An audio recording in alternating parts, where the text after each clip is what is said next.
Paramashivoham. Om Nityananda Paramashivoham. Om Nityananda Paramashivoham. Om Nityananda Paramashivoham. Om Nityananda Paramashivoham. Om Nityananda Paramashivoham. Om Nityananda Paramashivoham. Om Nityananda Paramashivoham. Om Nityananda Paramashivoham. Om Nityananda Paramashivoham. Please relax. Om Nityananda Param. Now, I request all the participants to post and share how many of you have manifested this successfully. When you start manifesting this power, all these amazing experience becomes a reality for you. And very easily you will be able to have a breakthrough in each of these. Now, we're going to be entering into a very beautiful Kriya that Swamiji has designed, which will help you overcome. This Kriya directly works on the layer of all the mental pain, the incompletions, which creates a lot of psychological issues in us. And it helps you overcome all of that. This Kriya is particularly designed for schizophrenia, and this is a very beautiful Kriya. And I request all the participants to please settle down and follow along as Swamiji is going to be guiding us all through a very powerful Nitya Kriya. And right after which, we are going to be listening to a very, very beautiful session on the truth that you can never be violated. So let's all enter into the session now.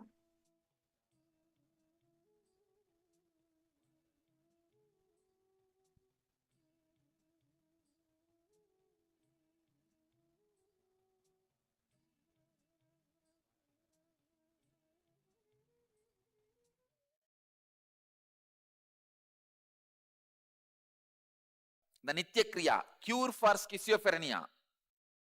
Please understand, it is such a powerful Kriya. Anybody with schizophrenia or any other mental disorder, just 10 days minimum, maximum 21 days is enough. Completely it will be healed. The disease will be healed.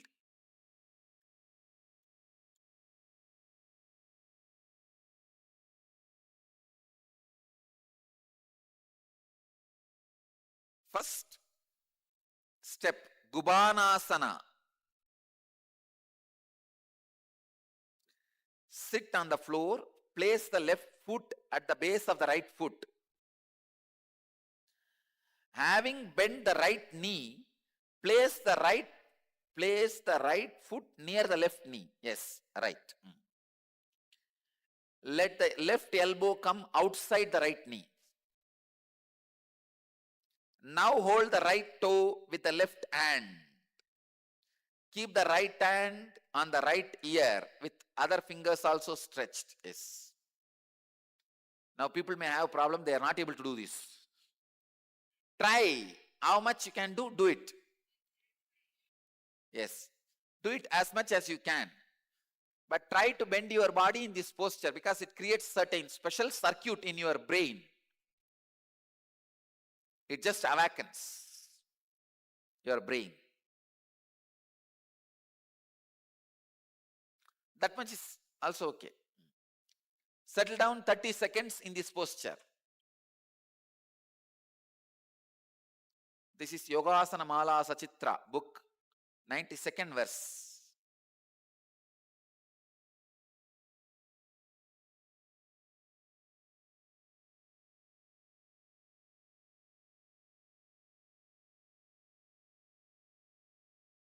In this posture, Vyana Kumbhaka, let me give the instruction.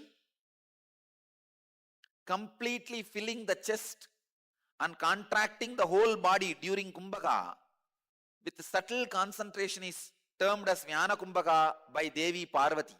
This is actually given by Devi Parvati, initiated. Let me give the technique. Inhale deeply through the nose, nostrils and the mouth. Hold the breath by contracting the whole body. Have intense awareness of your whole body. Let me show you.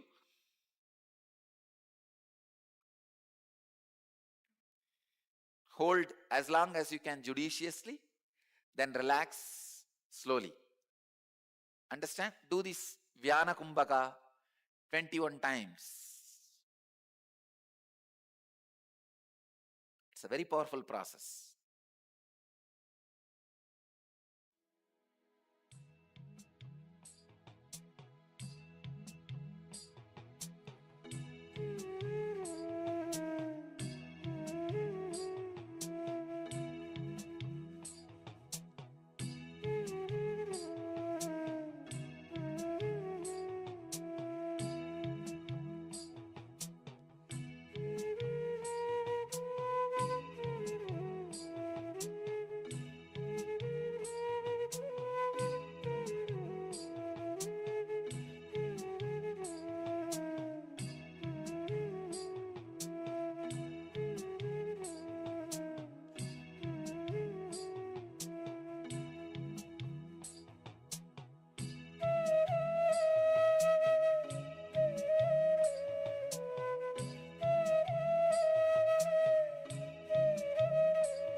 Naga Kumbhaka, in the same asana,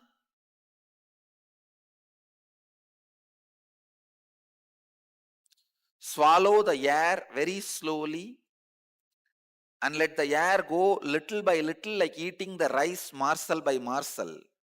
Once you are full, immediately put your chin on the chest, contract the throat. Hold the breath in this posture as long as possible. Then exhale slowly from the throat. Do this 21 times.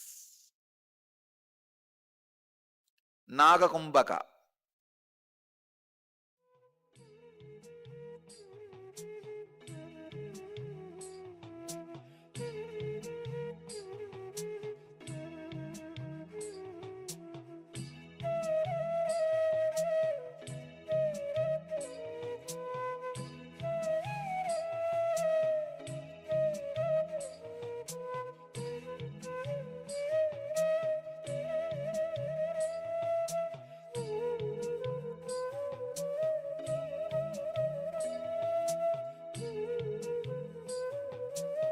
Swallow the air very slowly, morsel by morsel.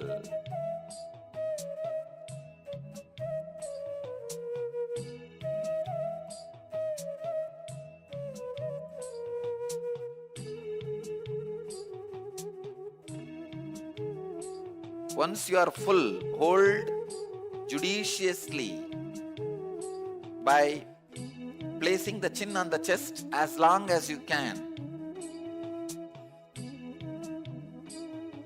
Then exhale slowly from the throat.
Next step, Sahita Kumbhaka. Inhale the breath. Hold the breath as long as you can judiciously. And exhale slowly. Inhale using the mouth and nostrils. Hold as long as you can. Exhale using the mouth and nostrils, both. Do this 21 times.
Next,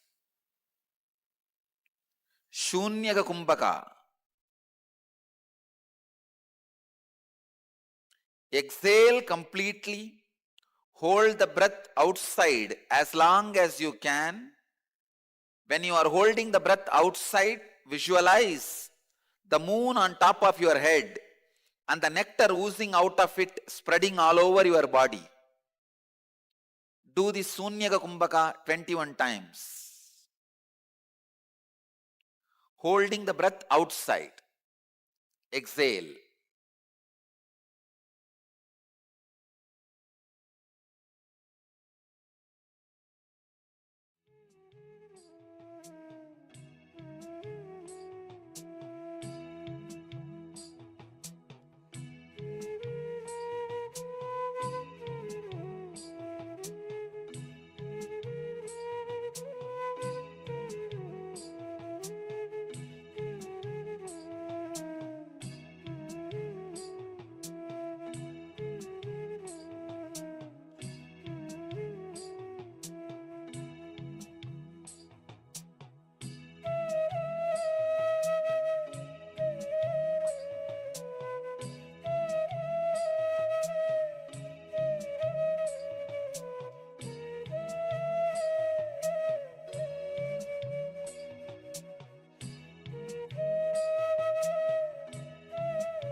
Next, Kochakasana. Relax. Kochakasana.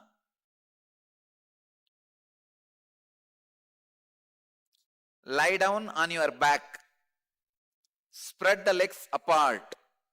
Bend the knees and rest the thighs on the chest. Hold both the legs vertically up.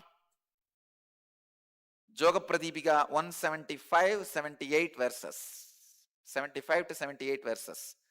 30 seconds in Kochakasana.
In Kochakasana, do the Borolika. Borolika means along with the humming sound, inhale completely. Do not close the nose. Hold as long as you can. Then exhale. While exhaling, don't hum. Do this 21 times. Along with humming sound, inhale completely. Do not close the nose. Hold judiciously. Exhale. As slowly as possible, repeat this.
Next step. Next step is Kevala Kumbhaka.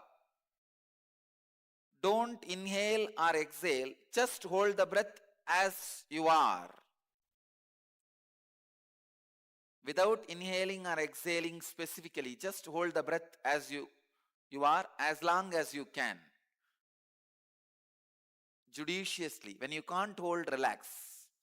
Do this 21 times.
Just sit for a few seconds.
Please understand, this is one of the important lesson you need to learn. Anything through which you try to maintain your identity will bring suffering. Yes. Anything. You may be holding on to some desire. You may be moving away from some fear. Anything you do to hold on to your identity will bring suffering. One of the biggest freedom I have in my life is I don't do anything to maintain my identity. It goes to dogs. I tell very clearly, understand? Maintaining the identity is the stick with which Maya controls you. How? Have you seen in the street, monkeys will be made to jump by the, what do you call him? Monkey trainers, oh, yeah, you can call. In music, villages, music grinders. in village sides, Yeah. the street side, the fellows will show circus with monkey. They will have a stick. The moment they move the stick, the monkeys will jump. Same way, the Maya, the delusion, makes us jump through one stick, the stick of maintaining our identity. If you just don't bother about that stick, you are free. I tell you, it's not that you will not have wealth. It's not that you will not have whatever you want. It's not that I don't have wealth. It's not that I don't have what I want. I have more than what I want. But nothing gives me suffering. But you guys have less than what you want and everything gives you suffering. That is where the problem is. Your every pet turns into a scorpion. You try to caress them and they just stuck. The problem is the intention of maintaining identity itself is foolishness. But how much ever I tell, you say, no, but practical. Truth has to be faced directly. No other way. Come on. So I do it to maintain my identity, and I do it to be happy. But the problem with the happy part, not that there's a problem with happiness, it's that I look external for the definition of happiness. So what does everybody else have, and therefore that will make me happy if I have it. And then when I'm getting to the contradictory ones, but it's sort of, when I looked at the sensory pleasures, I realized that not only do I do things to maintain my identity and to be happy, but that I'm looking to those sensory pleasures to bring it to me. So everything's external. My definition of happiness is somebody else's definition, and what's going to bring me that, I look externally for that. So it's this sort of a never-ending wheel of ridiculousness, really. So in terms of the contradictory desires, I looked at my desire to be happy, which is really a recipe for disaster right now, because the definition is external, and what I'm looking for is external. And so if I actually have happiness, it's kind of a fluke, I think, more than anything. But the other, not only fluke, not only it is temporary, even in temporary it is temporary. yeah. You understand? Ephemeral of ephemeral. See, temporary also as something like at least temporary time. Even in temporary, it does not have the temporariness. Let me give you the example. Temporary happiness. All right, every day at least 10 minutes it should come to me. Then I can call it as temporary in the 24 hours. Even the 10 minutes is not permanent 10 minutes. Actually, you don't suffer because of situations. 90% of your suffering, I can say 99% of your suffering, is when you are thinking about the situations. When you are thinking about the situations, you suffer, not during the situations. The emotional and mental level pain is the result of the constant judgment growing inside you. The emotional imbalance can deeply affect the body. For example, Monday morning, when you feel intense resistance to go to work or school, it can manifest as pain, diseases in the body. There is something called Monday morning blow-ups in the West. Monday morning is the time maximum number of cardiac arrests happens. People die just because of their resistance to school and work. Can you imagine?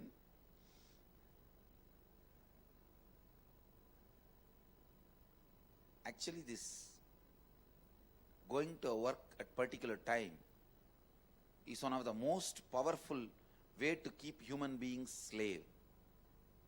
All the so-called civilizations use this as a method to keep human beings slave. And for you to obey, see, if you live integrity and you obey your words, commitment, your declarations, that will lead you to enlightenment. But if you know it is forced on you and the timing has to be followed, otherwise you can't survive, and you don't feel connected to the goal for which you are made to work. For example, you are working for a company, but you don't have a passion for that goal. You are just working, means you are nothing more than a slave. Fluoride is required to make you dull and make you slave. That is why use fluoride in their water. Please understand, fluoride and the time forced work, both are connected to keep human beings as slave.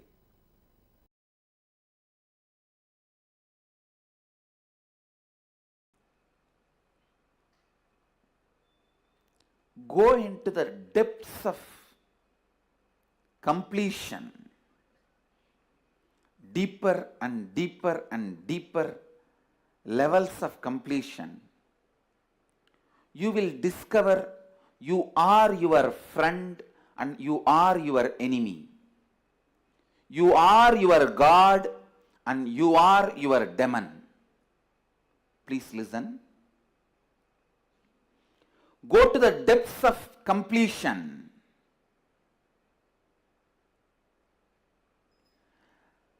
When you come to the subtle layers of the deepest layers of your incompletions, it's almost like a small movements inside the earth's plateaus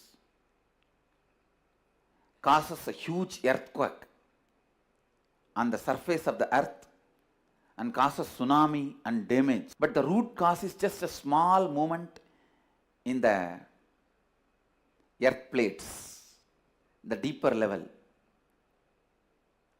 If you get into your system, your being, and do more and more and more completion, you will also touch the space, the source of earthquake and tsunami.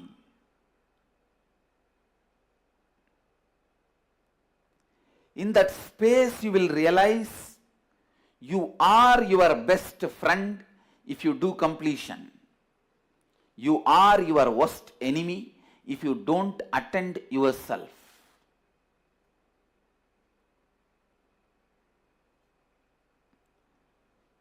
You are your God if you complete with yourself.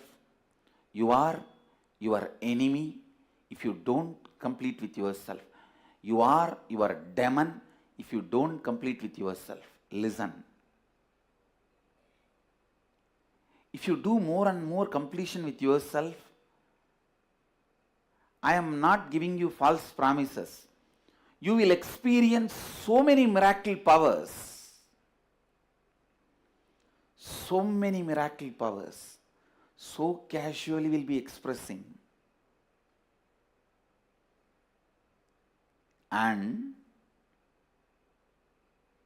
if you don't complete with yourself, within no time, before even you come to senses, before even you realize, you would have sunk, you would have gone so deep, you will be constantly attracting accidents, you will be seeing the channel of accidents. Your whole life will be the long chain of accidents. Whether you want your life to be long chain of miracles or long chain of accidents, choose, decide.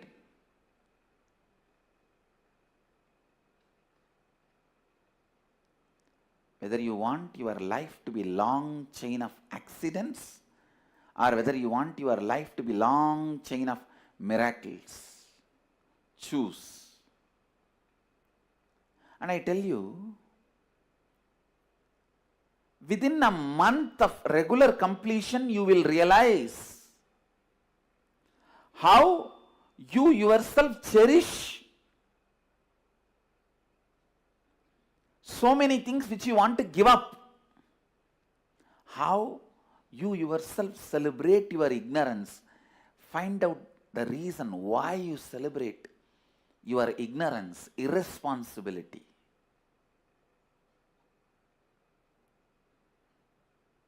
Your anger towards your boss. You just want to do opposite to what your boss wants. So what your boss wants? He wants you to be responsible. Come on. Let me become irresponsible and challenge him. Let's see what he can do to me. He cannot get anything out of force from me. But fool, by this decision you destroy your possibility.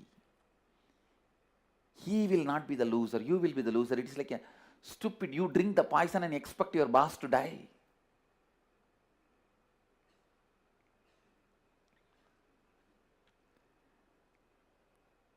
Your anger towards your father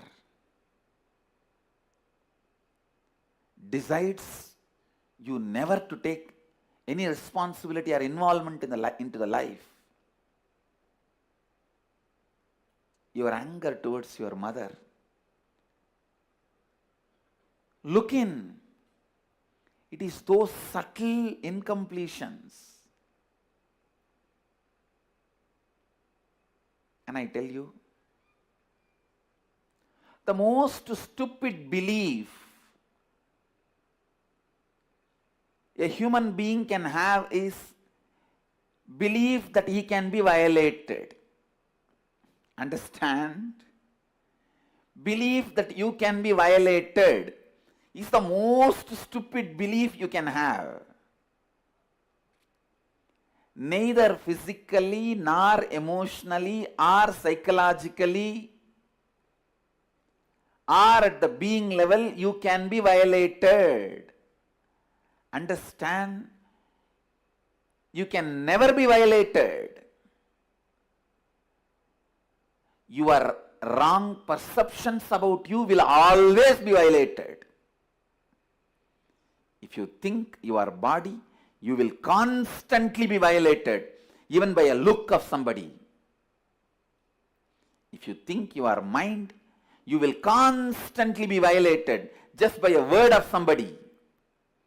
If you think your emotions, you will be constantly violated. Just somebody not respecting you as you want. Whatever gives you the feeling you can be violated, renounce that as early as possible. Your mind, instead of asking you shelter, it makes you believe you are that, and with that stupidity you are bound, and your whole life you go on trying to protect that without getting violated, and you forget that has violated you. And if your body and mind asks you, I am your servant, please protect me, that no one should violate me. And you give the abhaya. Yes, I give you the abhaya. And because through you, I have to do what I want to do, I'll protect you without getting violated. At least it is the right context. But your body and mind makes you believe you are that. And your whole life, you are running around to protect it without getting violated. And finally, end of the day, you will realize you are violated by the very fellows for whom you are protecting, and getting the fear you may be violated. They violated you. End of the day, when your life is taken out of you, then you will realize, oh God, I was protecting this body and mind, thinking I should not be violated. Finally, these fellows have violated me.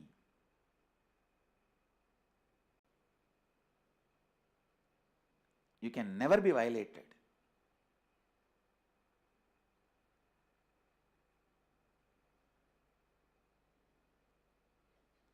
You are a pure consciousness.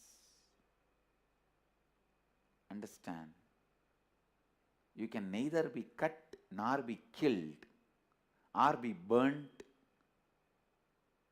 or dried.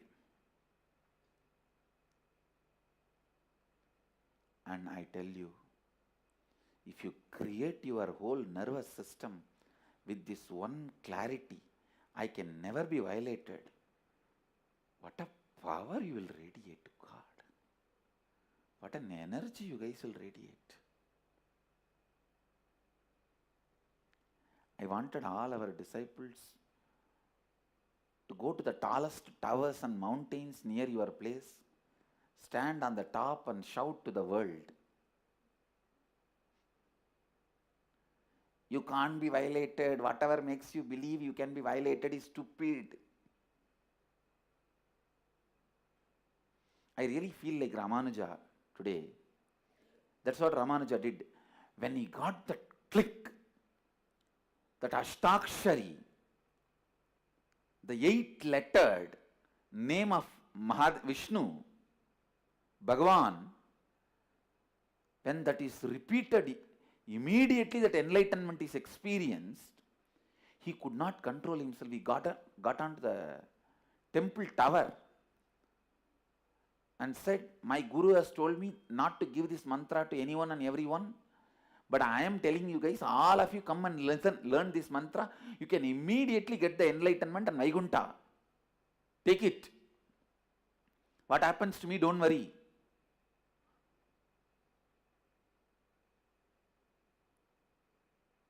And I tell you, I am so sure of what I am talking. Not only I want to claim the tallest tower building available near, I wanted every one of you to claim your nearest tallest tower and hills and building and shout from there to the whole world. You can't be violated. Anything which makes you believe you can be violated is stupidity. Anything which makes you believe you can be violated is only violating you. Not only this will be useful for our kids to create a new life, even if you are old, this will create a new body and mind. You can never be violated.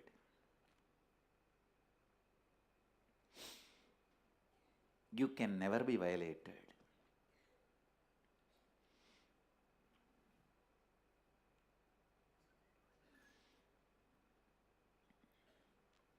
And anything makes you believe you can be violated is superstitiousness.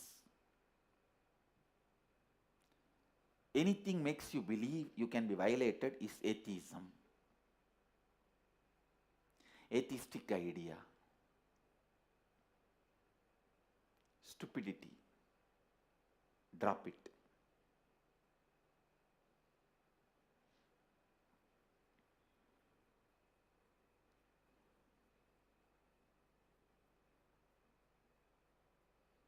I bless you all and request Mahakala Bhairava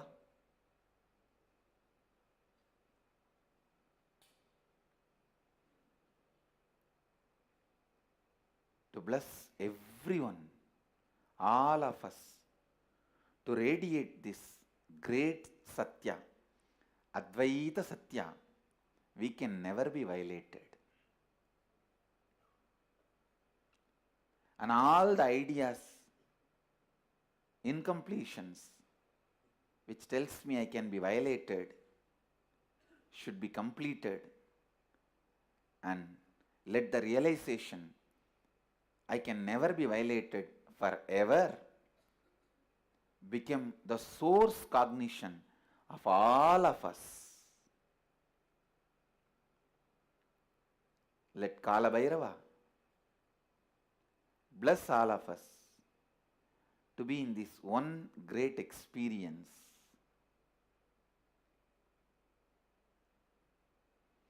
Don't carry this thought, oh, like this many completion I have done, nothing works for me. No.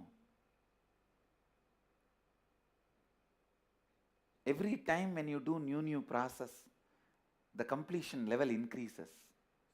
Just the tipping point. Who knows? Today's completion can be tipping point. The 51%. So have that clarity, courage, confidence, and do completion. Experience, I cannot be violated. First, listen to this very carefully. Who and how you are being to yourself is the source, and that is exactly the way you behave with others. You are being to others. See, you are double-edged sword. I should say all side you are edged sword.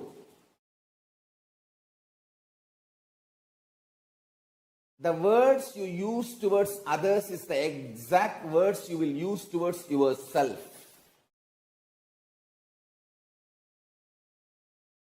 The words you use towards yourself is the exact words you will use towards others.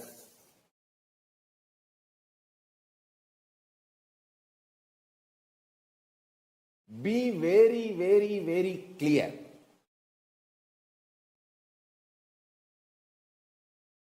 I'll tell you precisely. Non-violence with others is the way you will learn to be non-violent with yourself.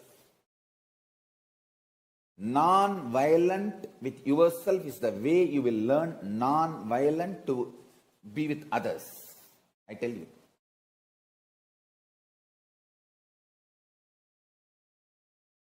Once my Guru Raghupati Yogi, he told somebody to do fasting.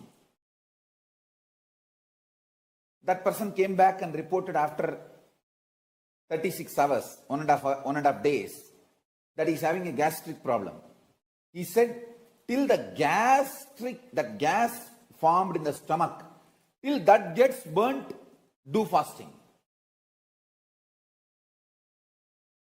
And it feels like a medically not right or impossible and all that.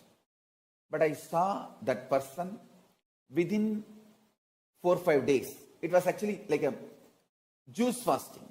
Only juice and no solid food. In 4 or 5 days, I saw that person's stomach became clean. The gastric problem got healed. And that very pattern of developing gas, if you don't eat, is broken. Is free, liberated. I tell you, digest when the violence erupts out inside you, about you or others, by tyaga, renouncing it. In few days you will see that violence towards you and others, that very core source pattern will be broken. You will break it. That power of tyaga will make you experience non-violence. Power of Tyaga will make you experience non-violence. Understand? I do not cherish powerlessness, anger, violence within me or towards them. I neither cherish anger, violence towards me, nor cherish towards them. I only decide one thing clearly. I will continue to do Tyaga, and I will go on, be honest and integrated and contribute whatever I can to the world. And I tell you, because of that, continuously I am having breakthroughs. Next. Paramashiva is manifesting. I tell you, first time when I was attacked and that small ashram given to me by my gurus, when that was snatched away from me, if I got agitated, angry, violent, reacted, my whole life would have gone just in that rut. You would not have even heard my name. Either I would have been successful in that war and got that ashram back, or I would have lost it. In both the ways, I would not have crossed beyond that ashram. It's a small half an acre property in Tiruvannamalai, but a lot of sacred sentiment because my gurus gave me. Anyhow, whatever it is, if I got into the violent fight which they expected I will get in, see, they really expected I will get into the fight with them, then either they will push me to do legal fight. If I have entered a legal fight, it will take 50 years in India to get any civil case solved. So 50 years it will be in the hang, and 50 years I have to be sitting there. Possession. Only then the 50th year end, I will get legally ordered that property belongs to me. Or if I enter into some agitated reactionary assumptions based action, illegal fight, then either they will be in jail or I will be in jail but the whole thing would have been a mess. So understand, if I got into the rut, the trap they laid, either way, I would have been the loser. Even if I win the property after 50 years, what is the use? My whole life would have gone stuck with them and doing that whole legal rut and holding the position. Instead, I decided, what is intelligence here? Tyaga. I am neither going to have violence within me, nor going to cherish violence towards them. I am not going to decide anything with that feeling I am cheated, exploited. Let me contribute what I need to contribute to the world. Understand? If you understand this one truth, you can master all the life energies. Please understand. If you can master your life energies, you will master your destiny. Not just internally, even externally. You can play over everything around you. Mastering your life energy is the fundamental principle for any success. Without mastering the life energy, any success you taste or you think you taste is accidental, or unknowingly you have mastered one or two life energies. Because of that success has happened. Listen carefully. All success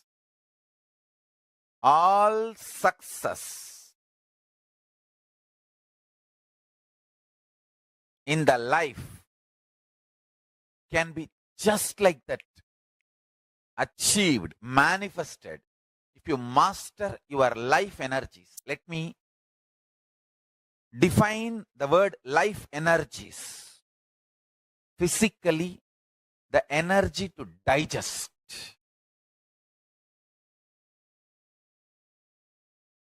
Psychologically, energy to tolerate. Emotionally, energy to sacrifice. Understand? All these are directly connected to Manipuraga. All these three. Energy to digest whatever you eat. Energy to tolerate whatever you think as injustice to you. Please understand, in the whole life, there is nothing called right, wrong, good, bad. You can be the king of the world and continue to feel there is so much injustice done against you.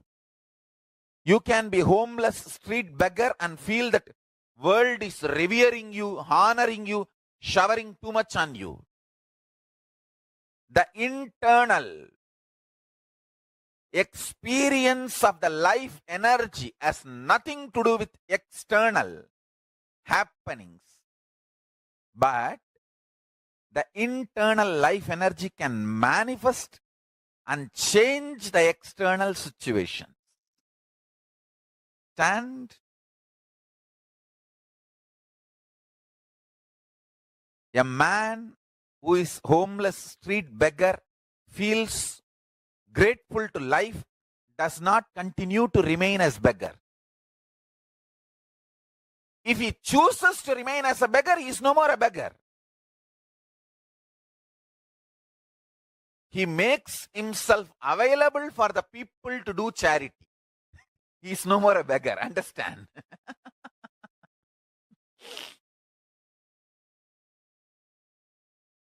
Listen carefully. The essence of what I am trying to convey is mastering the life energies.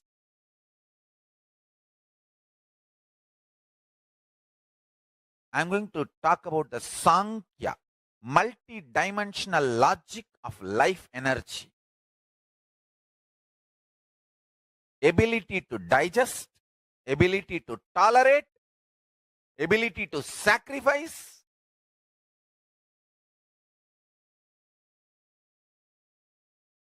ability to visualize consciously, ability to verbalize consciously, ability to hold your life energy balanced, powerful in your body. Understand? We all hold ourselves powerfully, maybe for 3 minutes. 3 minutes is too much, too long maybe for some people. Ability to hold your life energy powerful for a long time. I tell you, there are different kriyas in Hinduism to make each power, each life energy to manifest completely. For example, if you sit and chant Bhagavad Gita, the life energy in your stomach, the ability to digest and ability to tolerate and ability to sacrifice will be kindled like anything. The same Bhagavad Gita chanting. If you sit with a group and chant, it will not only kindle the energies to digest and tolerate and sacrifice, it will also kindle the power of visualization. Understand?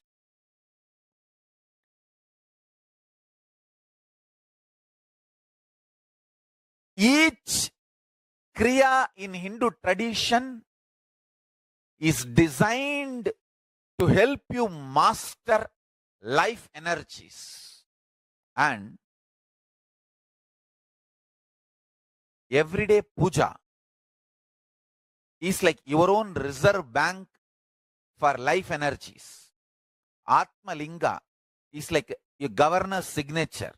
You can sign in any $1 billion note using Atma Linga for your life energy to manifest in you. Understand?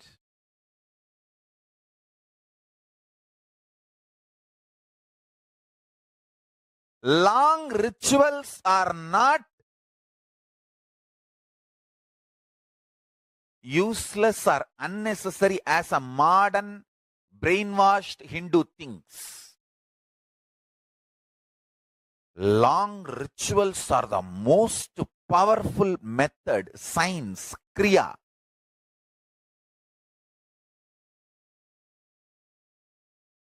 to awaken all the life energies. Understand? If you manifest one power of moving the matter through consciousness, that power comes along with you when you cross Swargaloka, Tapoloka, till you reach Kailasa. But the currency you make spending your whole life will not even come the moment you cross Buloka.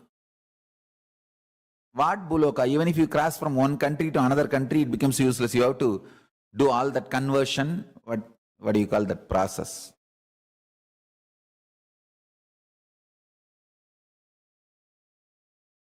Understand the currency conversion you have to do.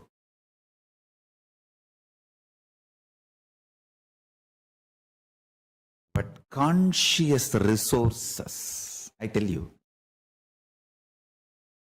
the ability to sit in Paramashanta Swarupa when anger, violence, lust, all of them come inside you and try to justify their existence. You just sit as Paramashiva without giving space for them, without empowering them, without allowing the reactionary assumptions to take over you. That is one of the conscious resource. Being in Paramashanta Swarupa, even when you feel literally with the facts that so much injustice is done to you, sit with Paramashanta Swarupa. I tell you, it's one of the conscious power, conscious resource. You will see properly all the negativity, injustice melting down. Now I will explain the space in which Paramashiva is sitting. Meditate on this definition. You will experience Paramashiva in your inner space. The space where matter becomes energy, energy becomes matter without any effort, just by will.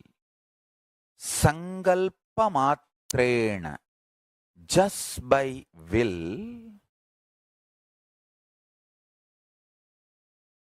the matter becoming energy, energy becoming matter, matter and antimatter getting created or getting nullified or cancelling each other and dissolving into energy again, where all this happens just by Sankalpa. Listen carefully.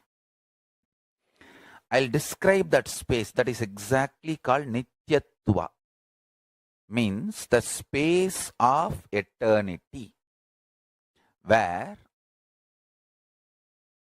Paramashiva is seated That is the space, one of the most important dimension of the universe.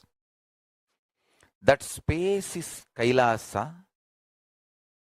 It is intensely hot, like billions of suns, and intensely cold, like billions of moons. Chandra is portrayed as embodiment of cool space in Hindu tradition.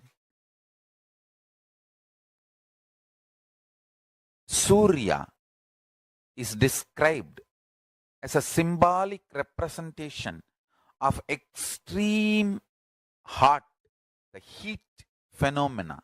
So listen.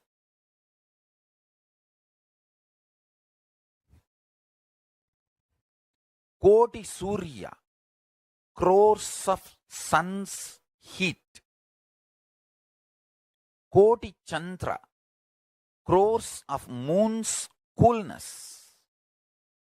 Put together is the space of Nityatva, where matter becoming energy, energy becoming matter, matter becoming antimatter, or antimatter becoming matter, or antimatter and matter cancelling each other and becoming energy.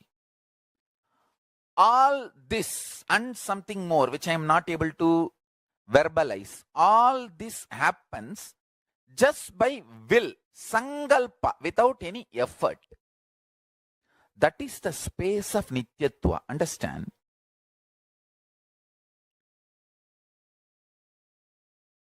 You may ask, what am I going to gain by knowing about this Nityatva? Please understand, what you believe as the foundation of life matters. If you believe currency is the only foundation of the life, that will only be the inspiration for you to run. If you understand even once this Nityatva space, actually, if you understand this Nityatva space even in your cognition, you will have such inspiration about life. You will get the real prasada of Kalabhairava. See, real prasada of Kalabhairava is not just he protecting you, Mahakali protecting you. That is one level. The real ultimate prasada of Mahakalabhairava and Mahakali is they make you realize there is no injustice, there is no wrong can be done to you. You are absolutely protected.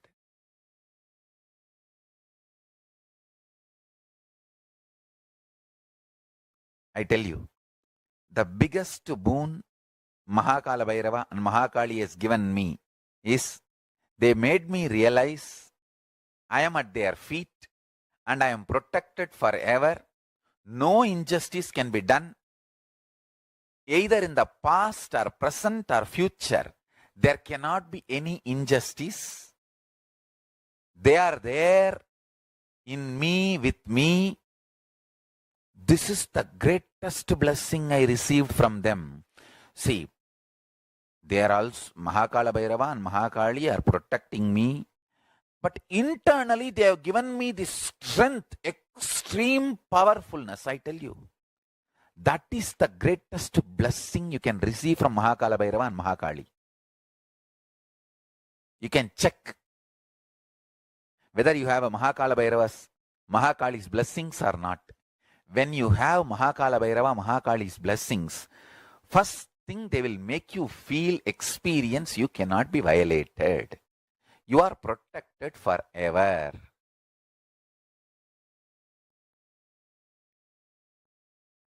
The scene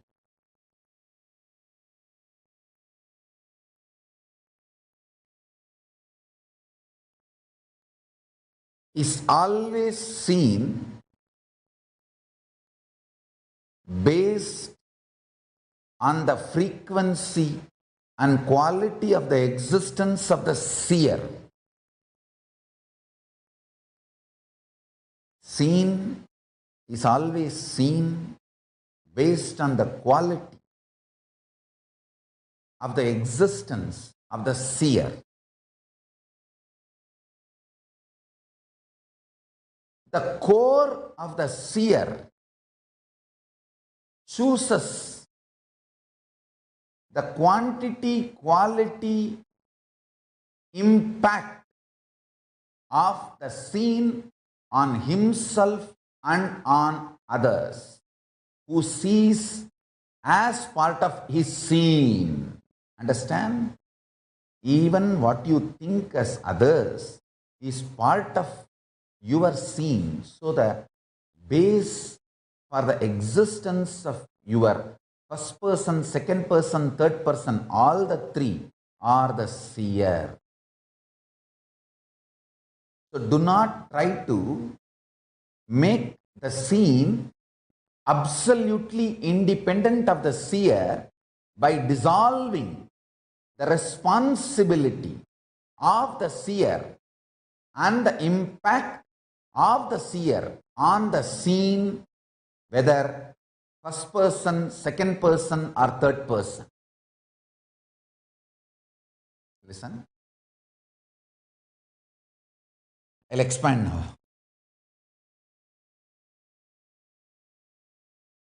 Fundamentally,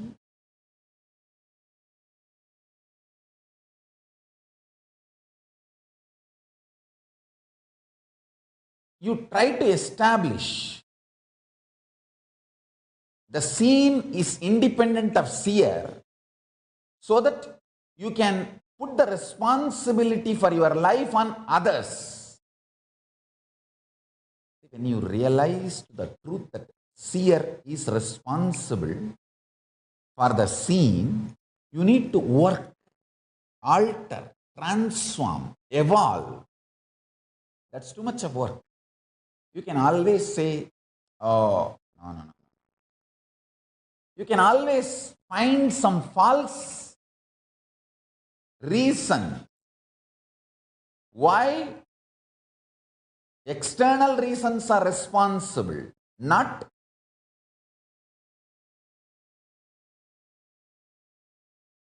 your internal existence. So fundamentally, you try to build a narrative, grand narrative of the existence is independent of seer. Once you believe this, once you are convincing, once you are able to convince this false delusory idea within you, then you start blaming, then I am not responsible for what is happening outside. Then he is responsible, she is responsible, everyone.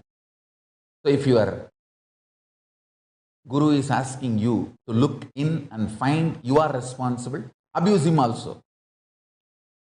I'll explain this in a very detailed way now. Listen carefully.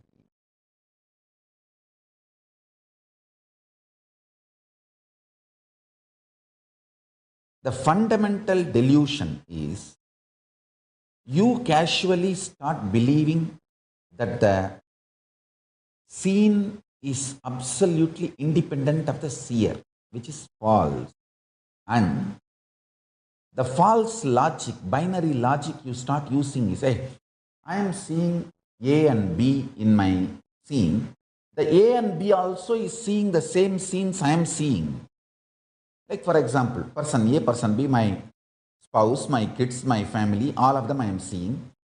I am seeing the ocean and they are also seeing the ocean. So ocean is a reality, which is not the absolute multi-dimensional real logic of life. This is binary logic. Listen, you are forgetting it is the life oozing out of you is only manifesting as your family, friends, relatives, and as an ocean. So your first person, second person, third person, everything is finally permeated by your source person, the seer.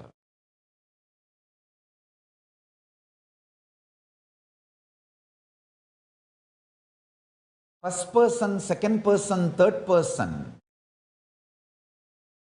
is a binary logic level understanding, perceptionary definitions developed as language for our day-to-day interaction is no way closer to the reality which exists. Remove the mathematics, remove the language to see the reality. Remove the mathematics, remove the language to see the reality. If you remove mathematics, one huge iron screen is removed. If you remove language, one huge iron shutter is removed. Then you will understand the source person permeates the first person, second person, third person, and the whole scene. Understand? Now, yastu sarvani bhutani atmanyeva anuvashyati sarvabhuteshu cha atmanam tatana vichukupsate. One who lives by seeing as it is the whole existence, vyakta avyakta, manifest, unmanifest, everything, existing in the seer, the source person, consciousness itself, and the consciousness existing in the whole existence, thus does not feel violated or hates anything existing by virtue of not seeing oneself as separate from the consciousness.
ಕಲ್ಪತರುಣೀನೇ ಗುರು ನಿತ್ಯಾನಂದ ವೈದ್ಯ ಸರೋವರದಲ್ಲಿ ನಿತ್ಯಾನಂದ ಕಲ್ಪತರುಣೀನೇ ಗುರು ನಿತ್ಯಾನಂದ ಆಲರಳಿಯಲಿ ನೀನೇ ನಿತ್ಯಾನಂದ ಬಿಲ್ವತ್ತಿಯಲಿ ನೀನೇ ನಿತ್ಯಾನಂದ ಆಲರಳಿಯಲಿ ನೀನೇ ನಿತ್ಯಾನಂದ ಬಿಲ್ವತ್ತಿಯಲಿ ನೀನೇ ನಿತ್ಯಾನಂದ ಗುರು ನಿತ್ಯಾನಂದ ಗುರು ನಿತ್ಯಾನಂದ ಬಿಡದಿ ಪುರವಾಸಿ ಗುರು ನಿತ್ಯಾನಂದ ಗುರು Nithyananda. Revelation Swamiji gave to us about how you can never be violated. Nothing, literally nothing can violate you. Anything that violates you or gives you the belief that something can violate you, only that is violating you. Understand? Actually, if you just understand, try to cognize this one truth, suddenly the very cognition, the way how you look at life will completely change. Right now, it is like you are wearing a tinted glass. And not just it's a tinted glass, the tinted glass, you're putting it with all dirt, dust, and it's barely even visible. And through that, you're trying to cognize reality and declaring this is what you're seeing is only reality. No. Understand? The pain, the suffering, the incompletions, the engrams that you're carrying in you, those engrams, they are responsible, which makes you believe that all these pains, real suffering, real, they are the ones who are violating you. Anything that makes you think, believe, cognize, feel that you can be violated, be very clear. That is responsible to give you that feeling of being violated. You are being violated. You are being deluded into the cognition that you can be violated. That feeling that eludes you is what is violated. So discard. The truth is, you can never be violated. Nothing, literally nothing can violate you. Nothing can affect you. Nothing has the power to even touch you, touch your presence. How many of you are clicking with this? How many of you are understanding? Can I request all of you to post here in the chat if you are following so far?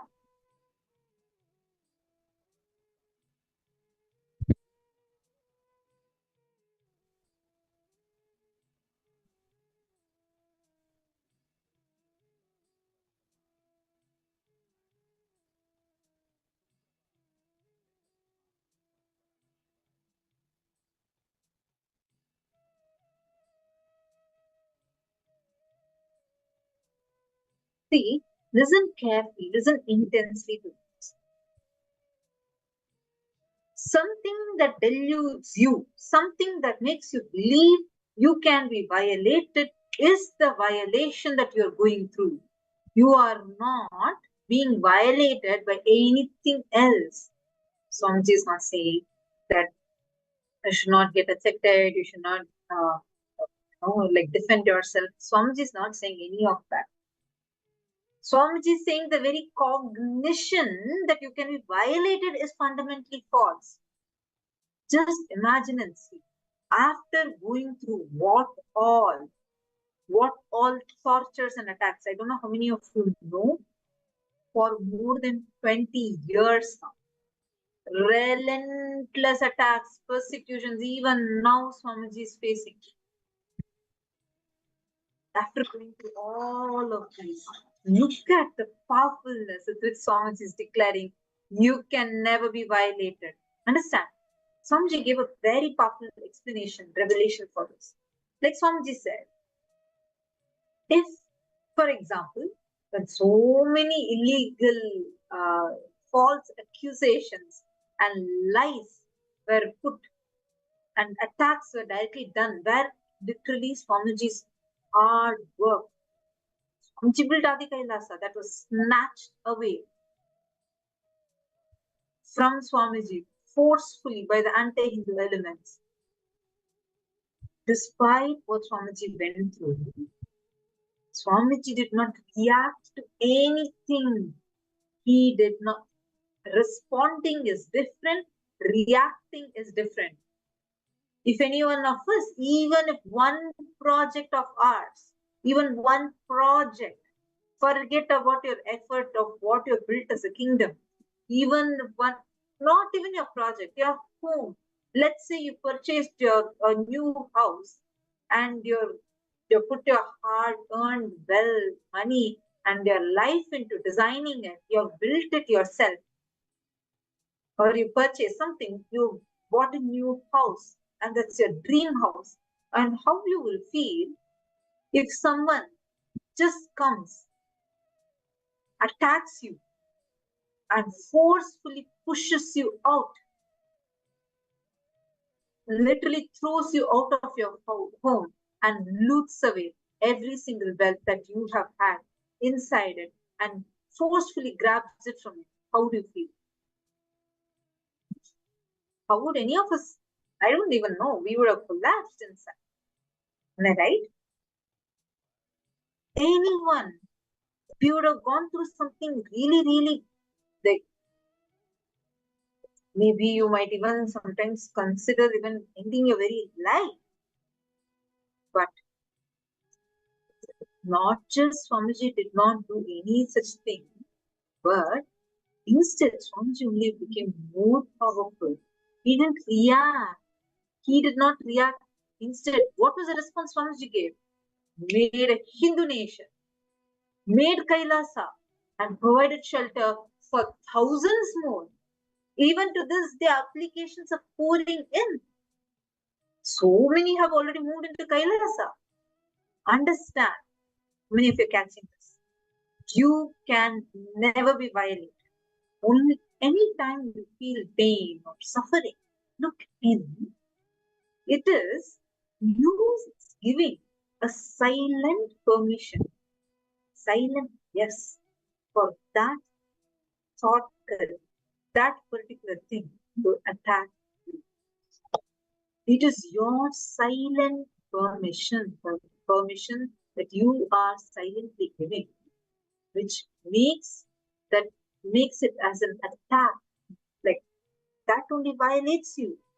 That is what is making you go through whatever you're going through. How many of you are catching this? Can I request all of you to post your understandings? Just this one click, one powerful cognition that you catch. That's it. Nobody can shake you. Nothing, literally nothing in the world can even touch you. And one more amazing blessing we all have is having Swamiji in our lives. He is that cosmic 911. Even 911 needs some time to reach you. But he is that cosmic 911 who's way too instant. The moment you call, he is there. He is there protecting you even before you call. He is there already protecting you.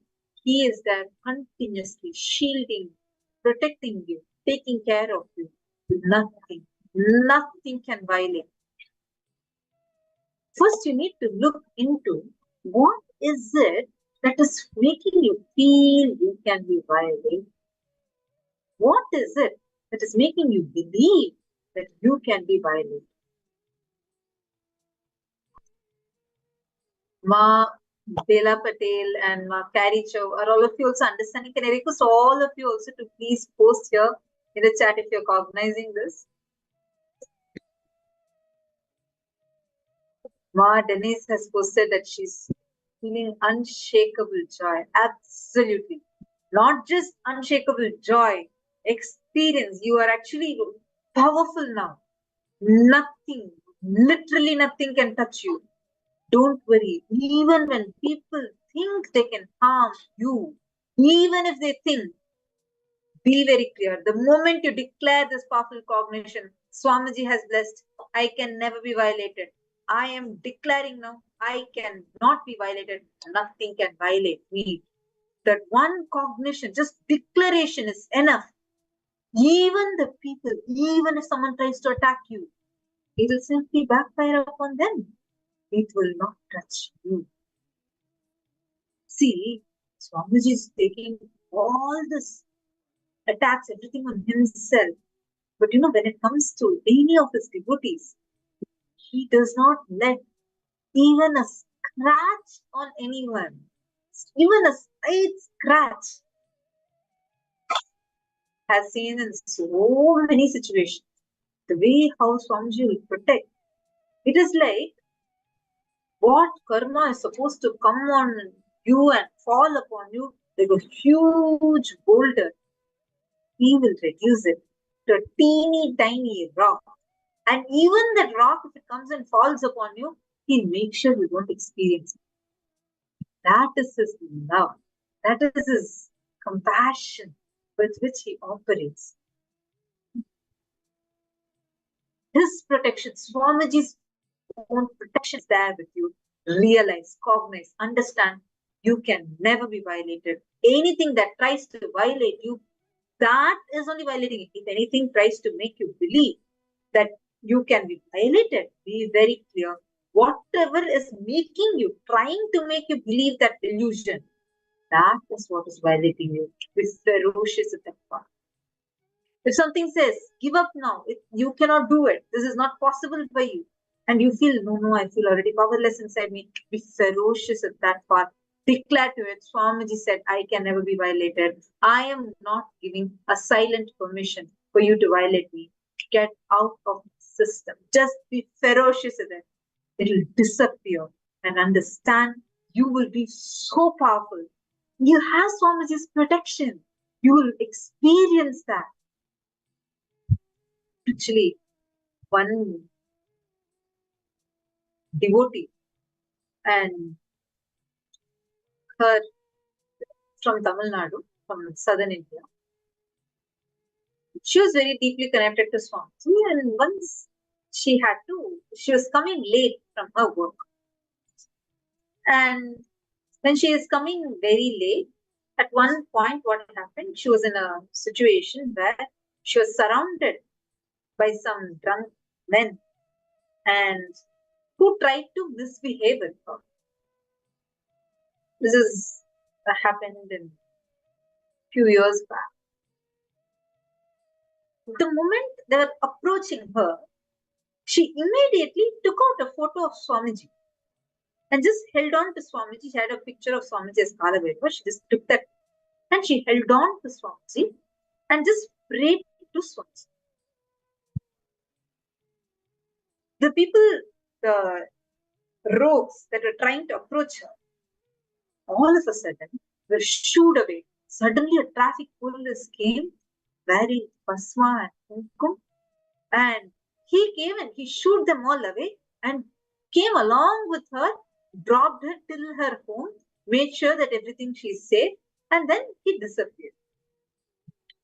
She was in tears. She was so grateful, and she was like, because Swamiji saved her life through this. Otherwise, what would have happened? And she actually never comes that late to home. And that particular day, for some reason, it got delayed. And then, as this traffic police couldn't say it, of course, it was in Swamiji's blessings. This is what she was so happy about. She was so grateful about. So immediately, the whole family decides to come to the Adinam and visit Kailasa, get the blessings from Swamiji. So they all come. That time, there used to be this thing called Sarvadarshan. Sarvadarshan, it's such a precious moment where you stand in two rows, like you stand in two lines like this. Swamiji walk in between, and Swamiji will attend to each person by person by person. And again, Swamiji will turn and come back again like this. Then Swamiji will attend to this side, whoever is standing. Like, it'll be so sweet. You get to just stand there and like Swamiji will come, read your letter, talk to you, bless you. So this family, they had come just to receive Swamiji's blessing. So they were also waiting in. Swamiji came. Swamiji blessed all of them. And she did not tell anything to Swamiji. The parents also did not tell anything to Swamiji. Swamiji asked, hey, how did I look in that traffic police costume? They were just shocked. had not uttered one word to Swamiji. Because Swamiji knows. He just showed to them that even when you go through any worst thing, even if it's a life-threatening thing for you, I am there with you. This is what Swamiji is continuously blessing us with. And because your consciousness, you are Paramashiva, you can never be violated.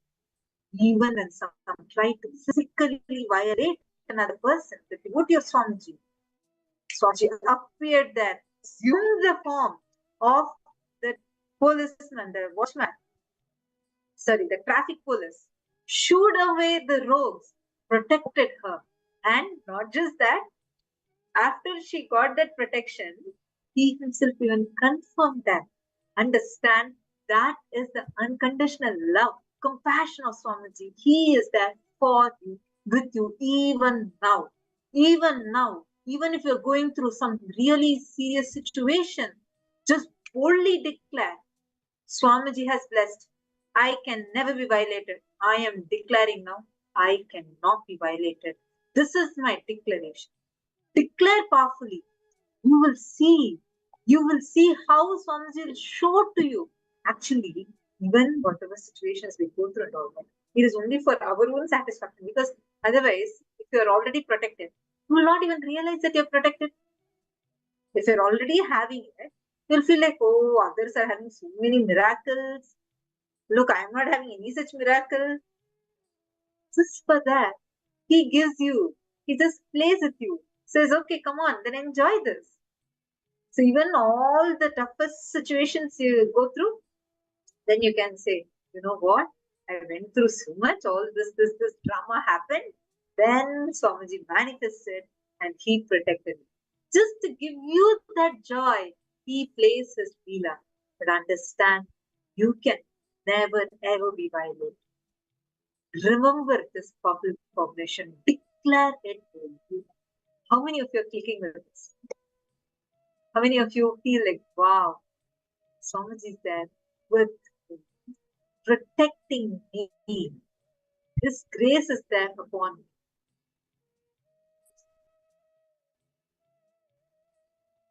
Fullness is all you need. Just this one declaration is enough. You will be liberated. You will be liberated. Now take a few minutes. Let us all dig in. Dig out all the powerless cognitions, the cognitions that make you feel you can be violated. For example, the belief that you are this body. So you feel that because I'm this body, I can be violated. Whatever the reason is, you are getting inside you about what makes you believe that you can be violated. That part of you, identify that. Write it down. Because now you're going to boldly declare how you can never be violated. You can never be violated, and you're going to experience this powerfulness through you right now. Today's renunciation, Swamiji is going to be giving this as a boon to all of us. Can I request all of you to please sit and pen this down? Please start.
Now, once you have finished writing this, sit and only declare,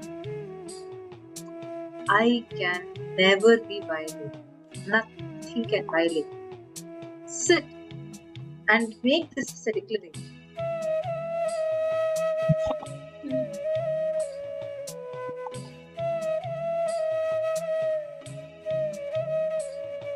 Make this as a strong declaration. How many of you are understanding this? See, it's one declaration. Now that you are boldly declaring, ferociously declaring, knowing that Swamiji is there, he is protecting, you will actually be absolutely protected. Just declare from the cognition, I am Paramashiva. Then each one of those things that you have written, get out of me. I am Paramashiva. If you are going to tell me that I can be violated, get out of me, because it is you who is violating. If the cognition that your body is telling you that you can be violated, be ferocious. Take a few minutes and do this process sincerely. Anytime you need help, feel free to post it here in the chat. We'll definitely be able to help. Oh, Nityanam, are all of you able to hear me now? Sorry, I'm not sure why it was muted.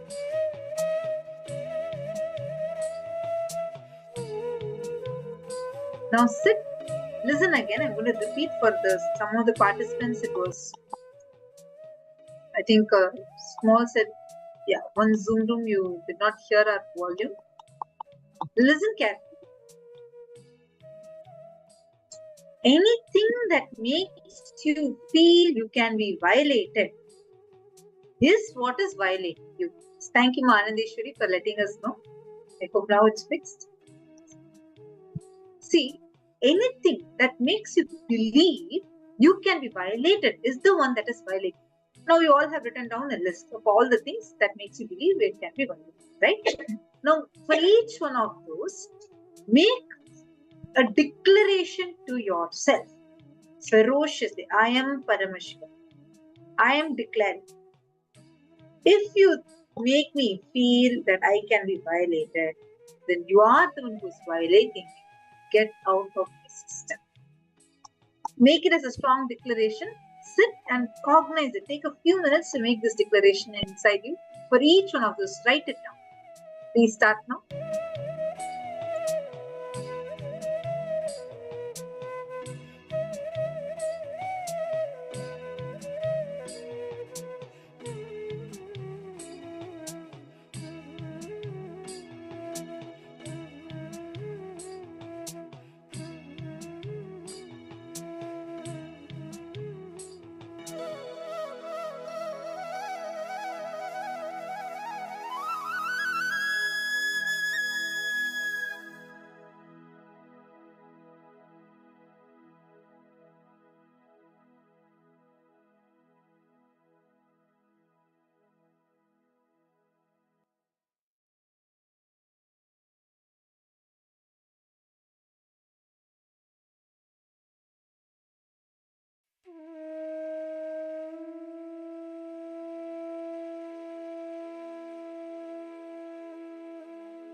please relax.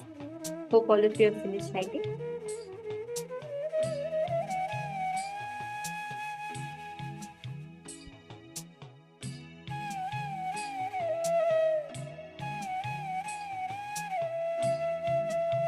Understand this one principle, the truth that you can never be violated. Just deny the existence of any pain and suffering, and you will start manifesting so much of strength. Mostly we all look for courage, confidence, this and that. This is the best way to manifest the real courage, the real confidence, where you will actually manifest the space of never feeling violated. When you establish yourself in this space, you start manifesting Paramashivanandam, the bliss of experiencing that you are Paramashiva, where no pain, no suffering touches you. Let us listen to these revelations now.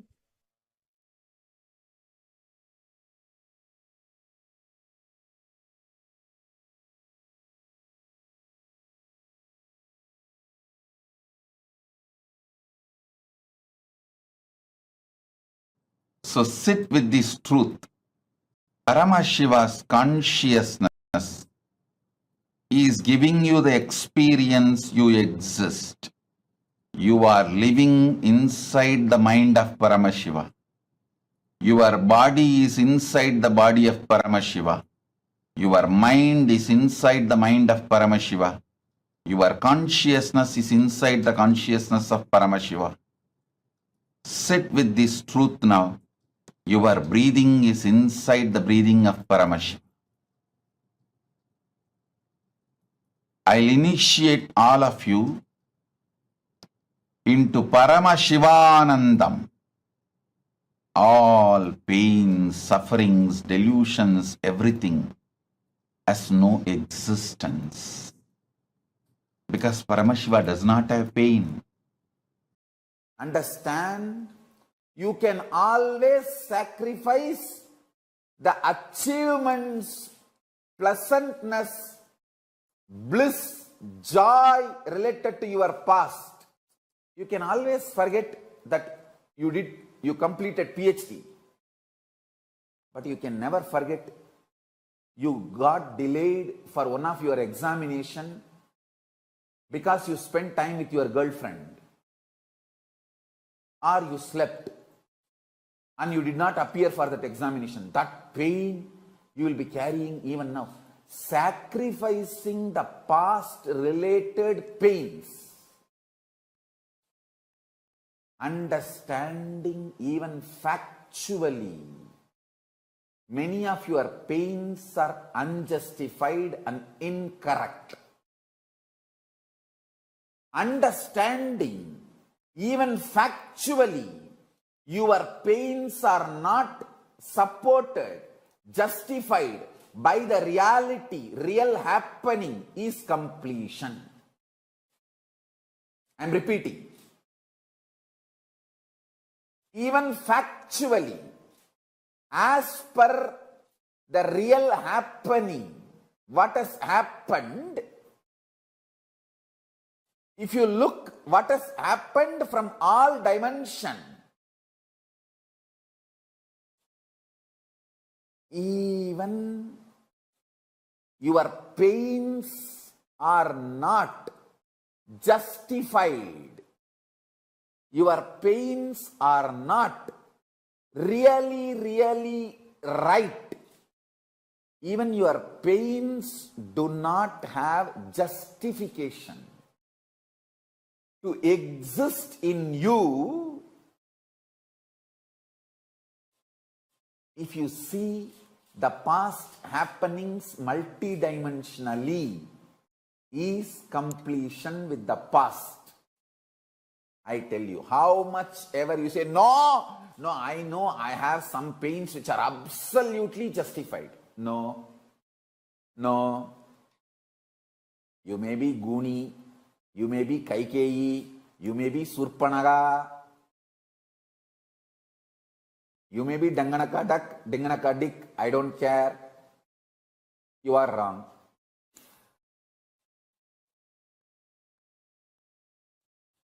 Listen carefully.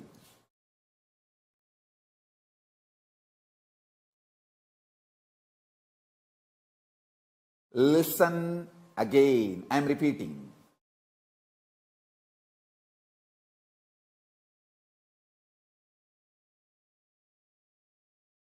Looking at your past with the multi-dimensional logic and understanding,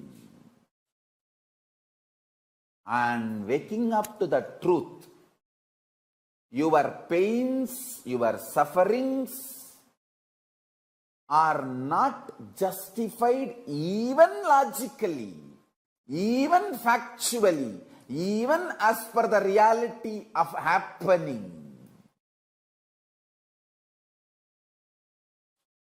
Is completion.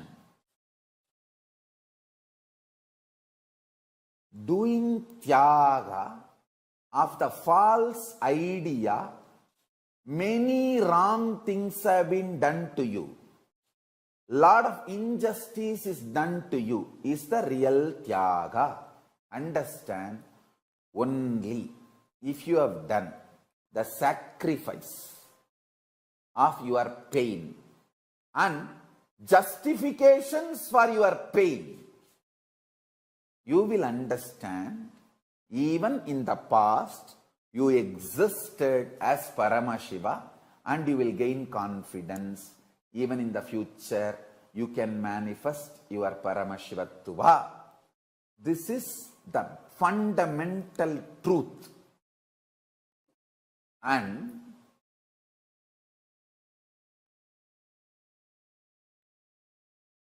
there will be gap between what I am saying, what you think as your reality. I know there will be few people saying, no, Swamiji, you don't know my life, Swamiji. You don't know my life. I have pain, I had pain, and it is justified. I can sit with each one of you individually and make you understand every incident,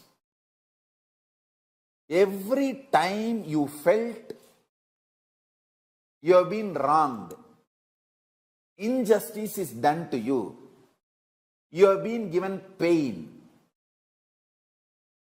you have been a victim. Every situation, I can take it out and show you multidimensionally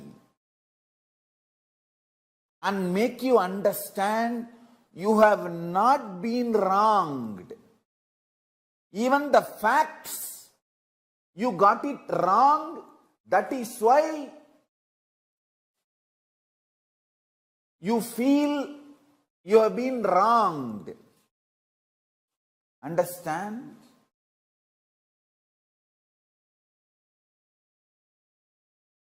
End of the day, whether you believe or not, I am Paramashiva.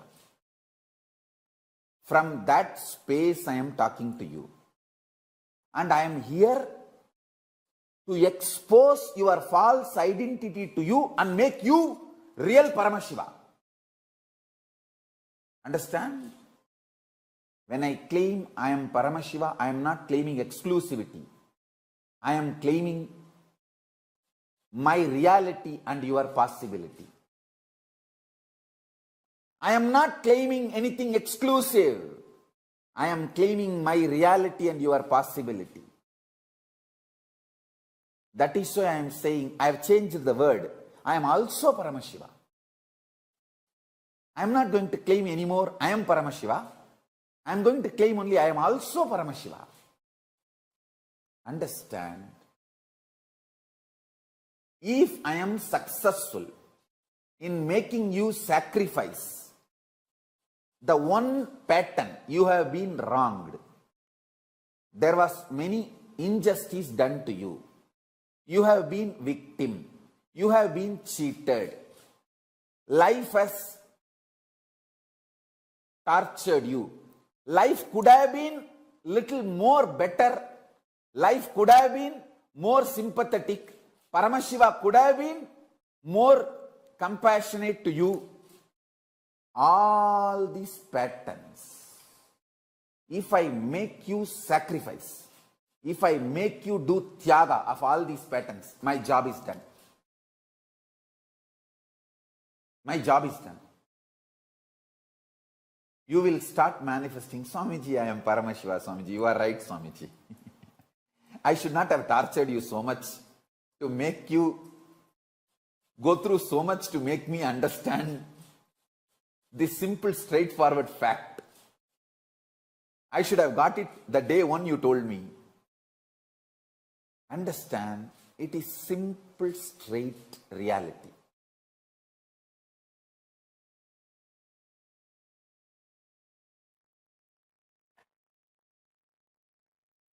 Paramashiva's message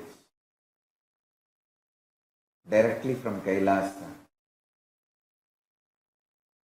Happiness is delusion. Bliss is real existence.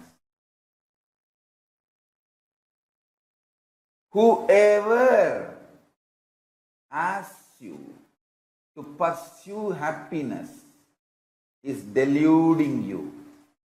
Happiness is binary logic based. Today happiness is getting a car.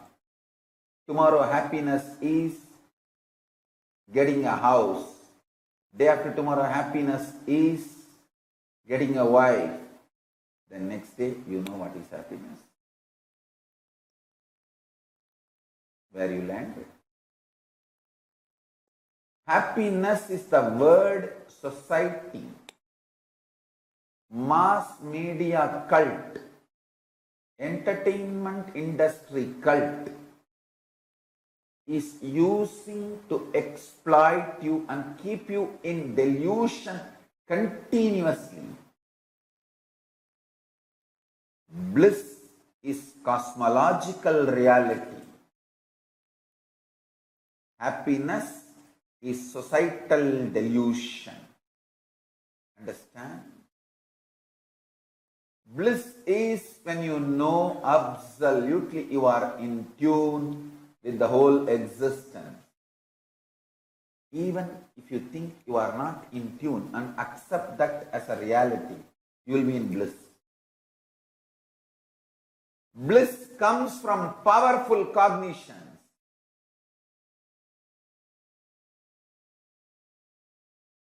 Happiness comes from the opinions of the people who make you powerless and those powerless cognitions. I tell you.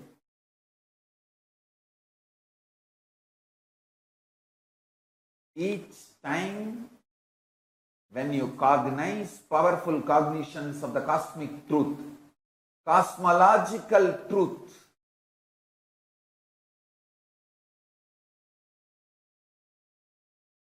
truths as per cosmic logic,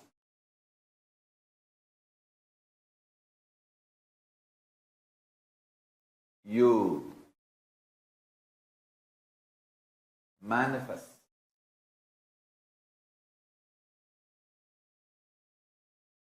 bliss. Bliss is based on cosmic logic. Happiness is based on binary logic.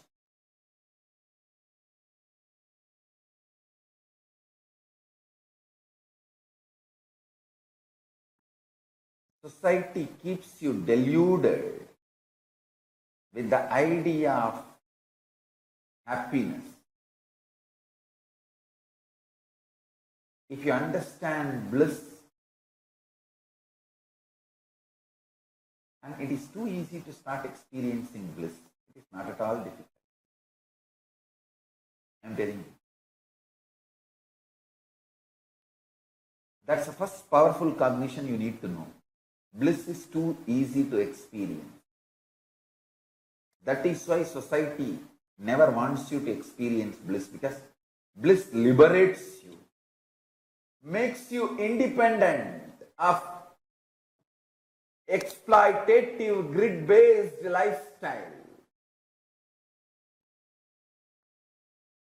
Bliss is the source material out of which Paramashiva is made. Actually, bliss is the source material out of which this whole universe is made. Anandam Brahmeti Navyajanat. Upanishad declares very clearly. Out of Ananda, the stuff called Ananda, this universe is made. Don't waste it without experiencing it. Annam Brahmeti Navyajanat. Annam na nindyat tat vratam. Pranam Brahmeti. Mano Brahmeti. Vijnanam Brahmeti. Anandam Brahmeti.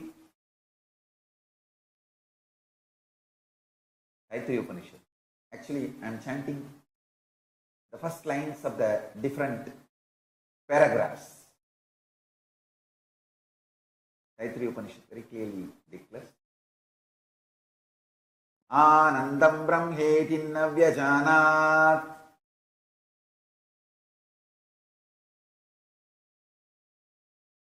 Understand? The whole universe is made of a stuff called Ananda. It's made out of stuff called Ananda.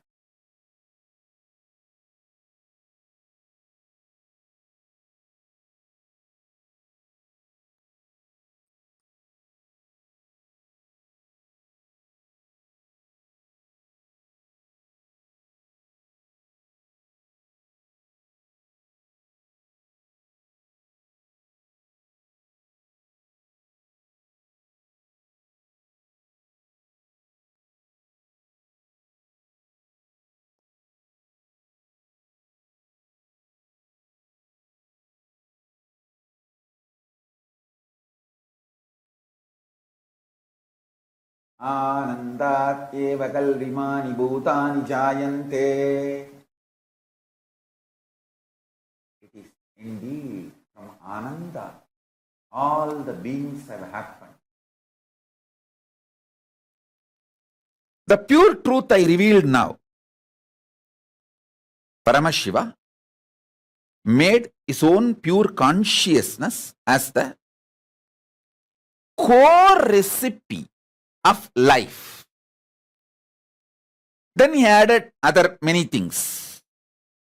But the core recipe of life is his own consciousness. This is the pure truth. Now the applied truth, listen to this very carefully. Listen to this very carefully. First, this is the greatest news, best news. Second, listen. Eternal bliss, Nitya Ananda, is one of the core, inherent, innate quality of Paramashiva's consciousness. Understand one thing?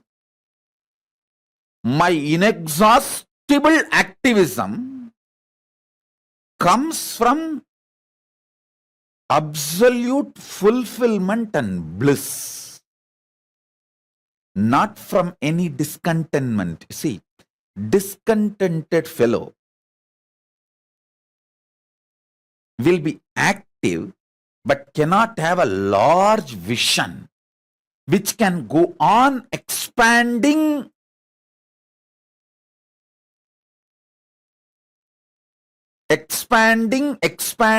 infinitely.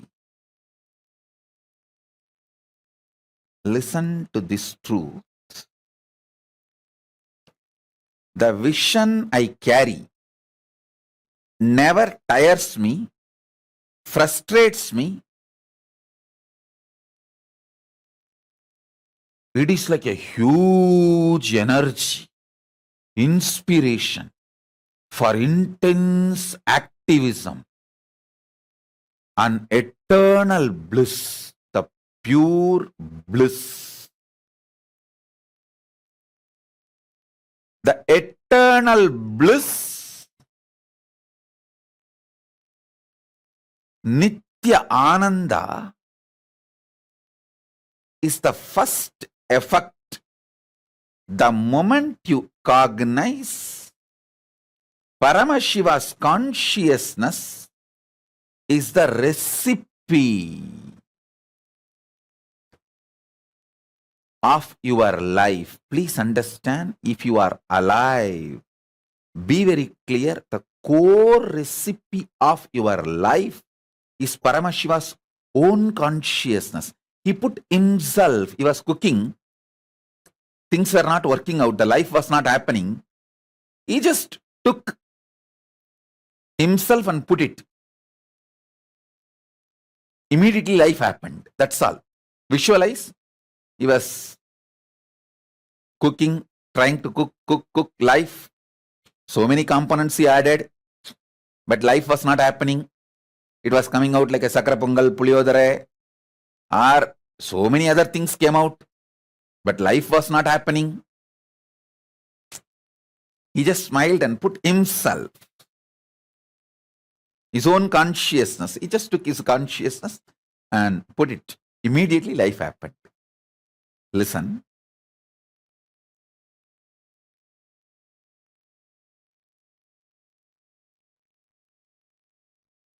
First thing, this is the best news. Second, this means your core programming is such extreme,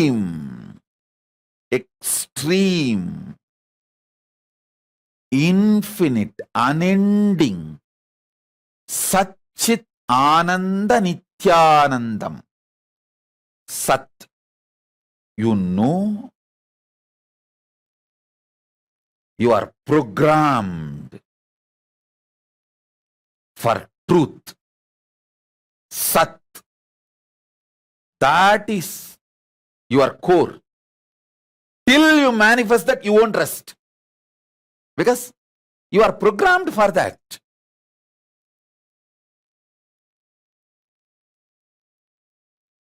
Chit, consciousness.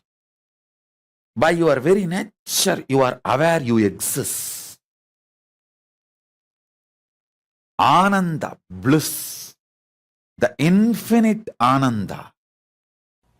If you look at the life from the point of view of the masters, ancient masters, the rishis, they say it is just to be lived in a blissful way. They say Anandam Brahma Navyajanat. There is a quotation in Sanskrit. It means existence is bliss. Don't waste it by missing it. Existence is the very existence. Your very life, your very breathing, your very living in this body is bliss. They say the body is filled with nectar, with bliss. The very life is bliss. And then they advise, please don't waste it by not enjoying it, by not experiencing it. If you are experiencing life as a misery, life as a totality of clouds, you are missing life somewhere seriously. You are sick somewhere very seriously. If you are feeling life is a suffering, then be very clear, you are missing the life somewhere very seriously.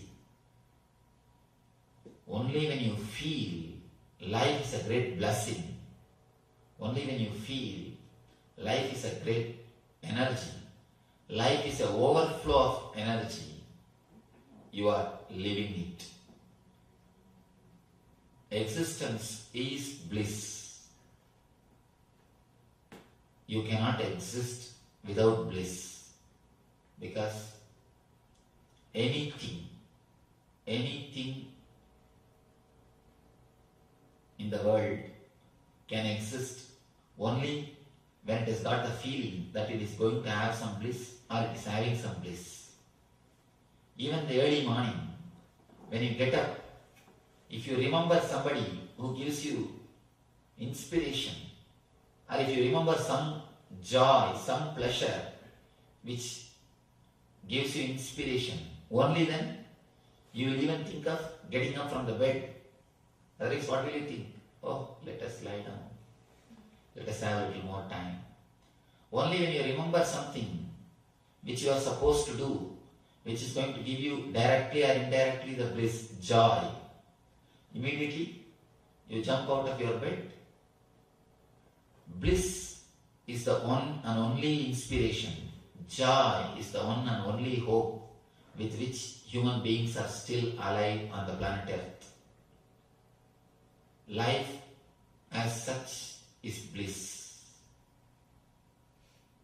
Only when you understand life as such is bliss, we will be able to go forward, we will be able to move ahead in our journey of preventing the diseases. As long as you have a deep faith that life as such is a misery, whatever you do will be against the life. You will go against the current because you will think life as such is misery. Let me try to escape from the misery. But if you understand life as such is bliss, you will try more and more to relax. Only two options. If you think life as such is misery, you will try to escape from the earth. You will try to fly. You will try to escape somewhere. If you think life as such is joy, bliss, then you will try more and more to relax.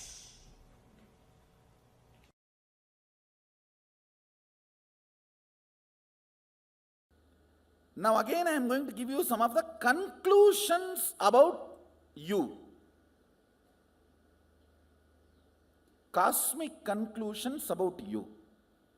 See, you have your own conclusions.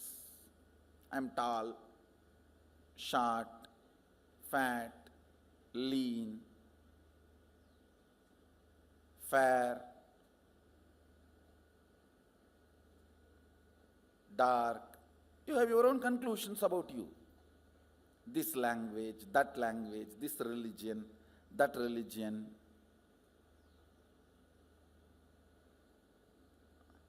This country, that country. This nationality is the another stupidity taught to human beings. No, really. It's a conspiracy by politicians.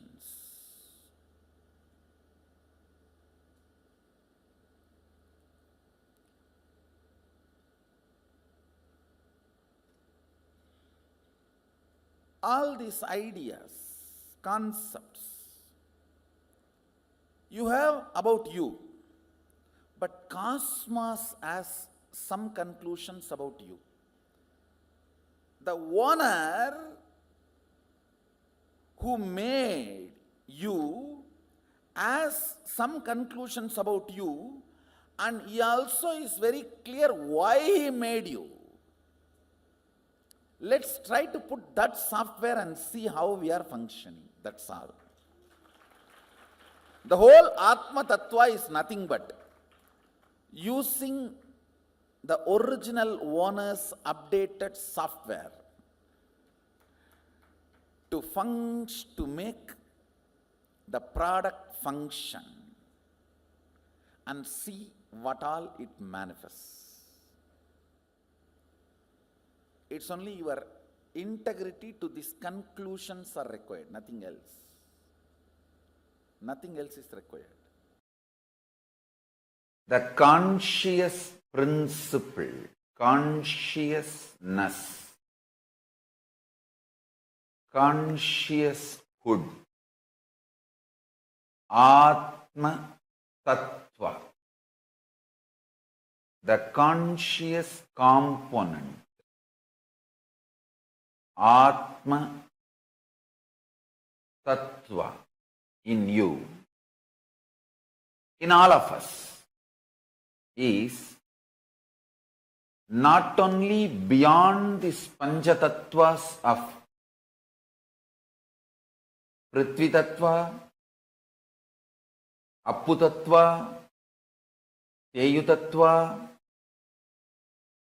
Vayu Tattva, Akasha Tattva, means roughly in English, earth element, water element, fire element, air element, space element, the conscious element in you, consciousness in you, Atma Tattva in you, not only is beyond all these five, this empowers all these five. Listen.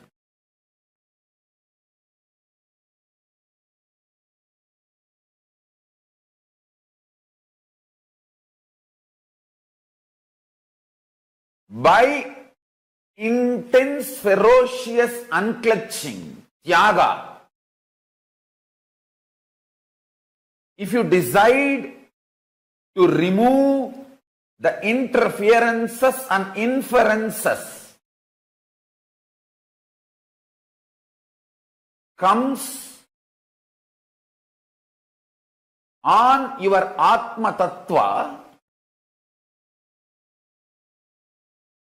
that tyaga manifests as superpower in your being. Atma Tattva in you, conscious principle in you, Chit Shakti in you, conscious hood in you, consciousness in you, conscious element in you. All these words denote the same.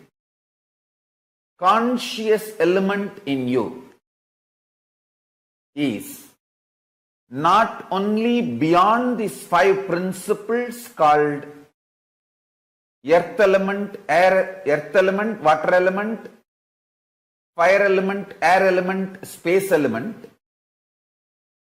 This Atma Tattva, conscious principle, empowers, gives life to all these five. Listen carefully. If you use unclutching, completion and tyaga to stop all the interferences and inferences of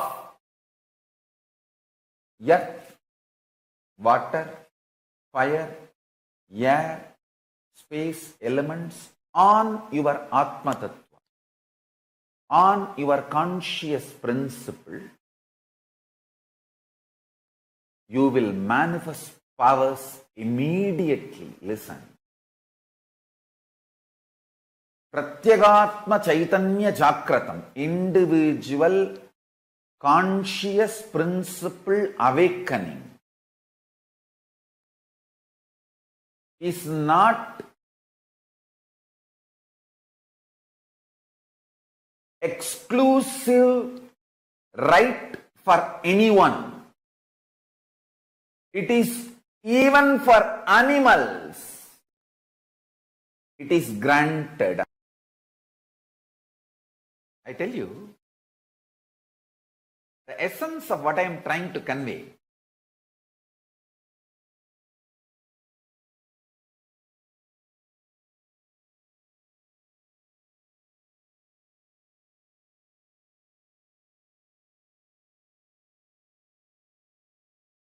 If you try to keep the powerful cognition, your Atma Tattva, while you are eating, while you are sleeping, your body will not react like a normal human body. There will not be any body odor. There will not be any. The hangover of sleep the effect of sleep on you.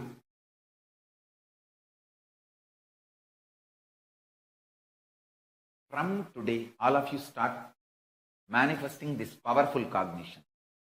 Your conscious principle, Atma Tattva, is not only beyond the 5 elements, earth element, water element, fire element, air element, and space element. The Atma Tattva empowers all these elements and do not allow the interferences and inferences of these 5 elements on your Atma Tattva. Understand? If you just awaken your Atma Tattva, that's all. Immediately, Parabrahma, Parandama, Parameshwara, Paramashiva, Parashakti, all will manifest in you. All of them are waiting to manifest in you. You just need to say yes. The most important, first priority, top mission of our Sangha is constantly helping people to complete with others. Constantly be in the completion, be in the space of completion with others and teach completion with others to everyone. That is where the Sangha starts. It is with completion with others, life starts in you. Completion with yourself, peace starts in you. With completion with others, bliss starts in you. Just with peace, you can't live your life. When you are completing with yourself, peace starts in you. When you are completing with others, bliss starts in you. So, O humanity, be blissful, not just peaceful. You happened to be blissful, not to be just peaceful. That joy gives you wings and pain gives you roots. You don't need to invite pain, but don't hate pain, because pain gives you roots. Pain develops roots for you. I am not saying go and invite pain. No, don't invite, but don't hate. When they come, they have a purpose.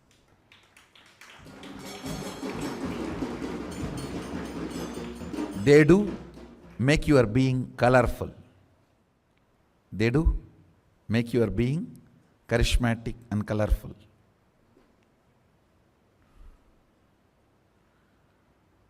You don't need to invite, but don't hate, because many times pain makes you deep and develops the roots.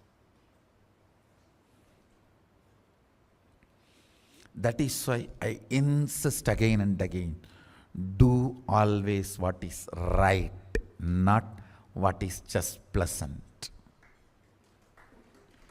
Many times, the pleasant and right will be together. That's great. Sometime, if you have to choose between pleasant and right, choose right, not pleasant. Always choose right, not pleasant. If there is a conflict, choose right, not pleasant. The Ananda Kala of Paramashiva. Meditate, cognize, focus on the source of your first person, Paramashiva, and his Paramashiva Ananda, the eternal bliss state. Focus on that now. You will all be free from all the obsessive compulsive patterns. Listen. you will never be able to get out of pain, suffering, fears, patterns by fighting with it. No. Only when you start meditating, focusing on the source of your own first person, get a glimpse of Paramashiva Ananda, Paramashiva's eternal bliss, Nityananda, you will experience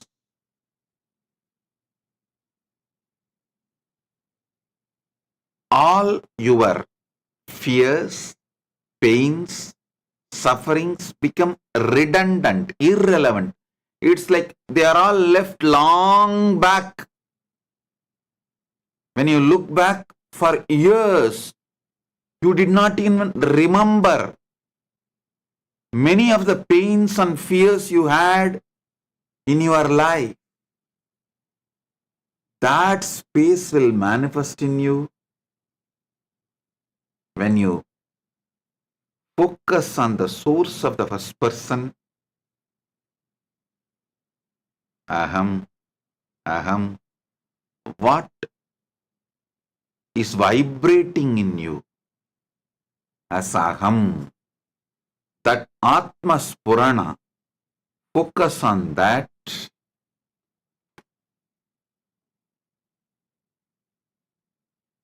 You will experience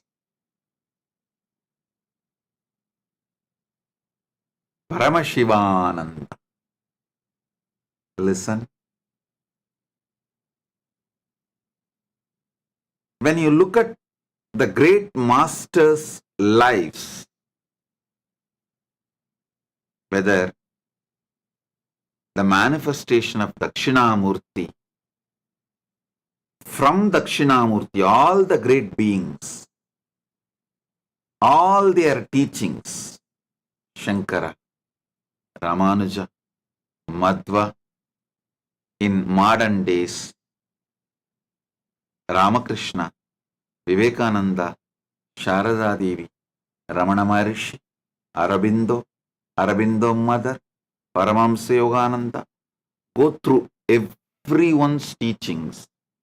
If you study, look into their teachings, everything boils down to Anubhuti,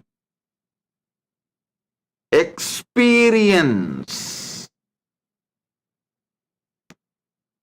Experience the ultimate.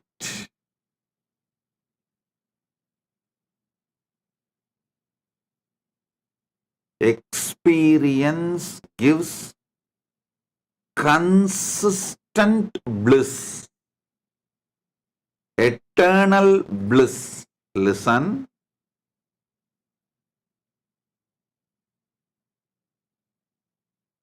It is experience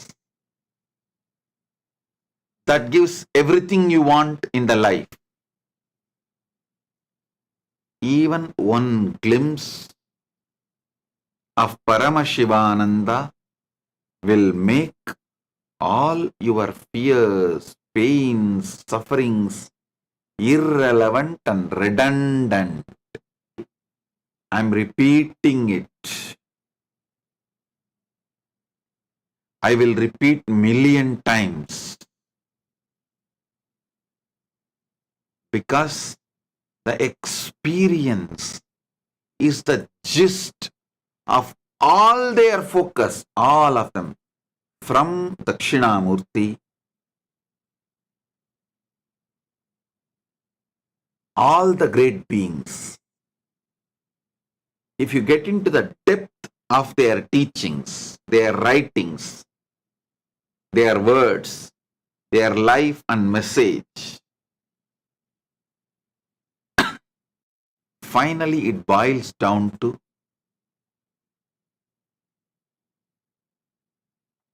focus to experience. Focus to experience.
the space of Paramashivananda, where the space where you are not touched by any of the pain and suffering, where all the suffering and pain becomes redundant and irrelevant to you, and you're established on the ultimate truth that you are Paramashiva.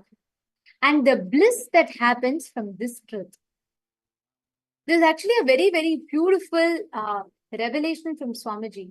If you just understand, see, all the pain, all the suffering, everything that you see as pain and suffering, whatever you see as, adverse situations in life, you have the power to decide the experience of it. See, you may not be responsible for external situation, but you are responsible for the internal reaction that the external situation causes in you.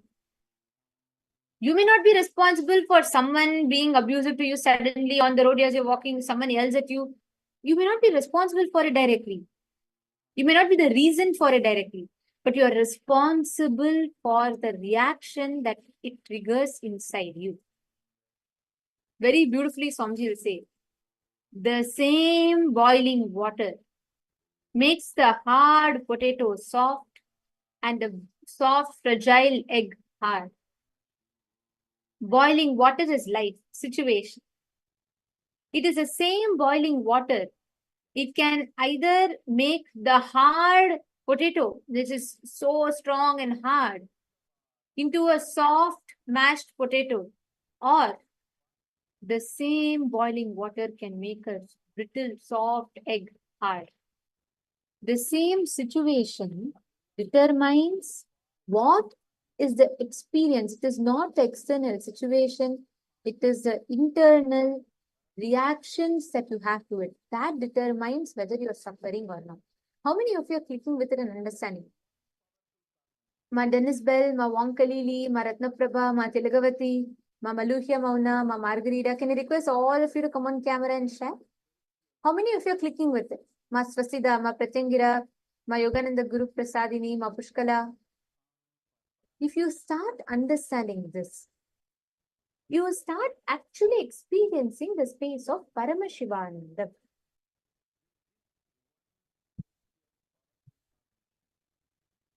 Every time, whenever you experience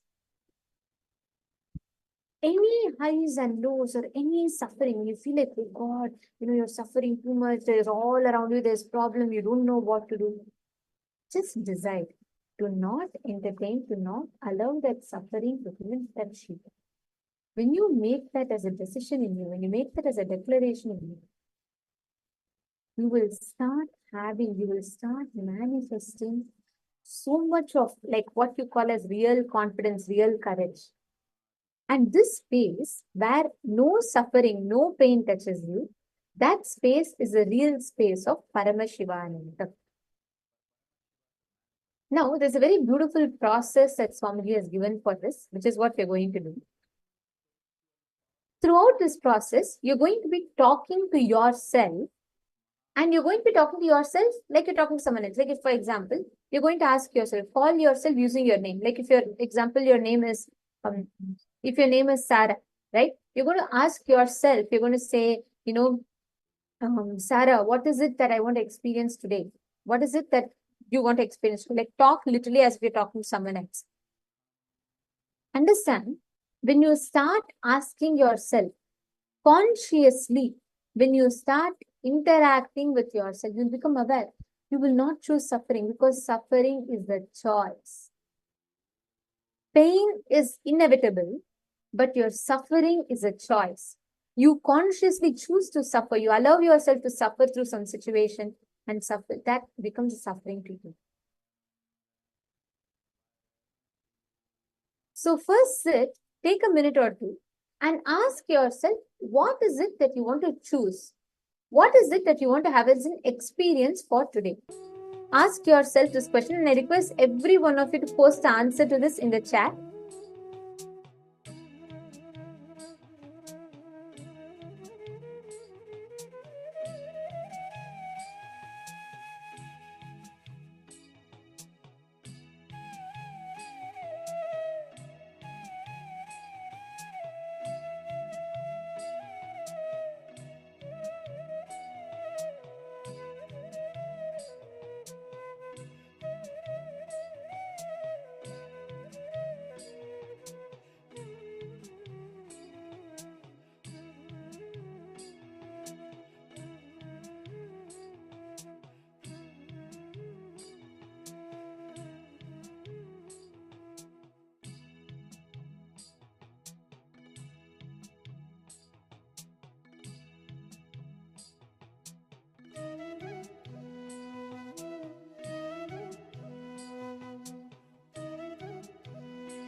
vigilant.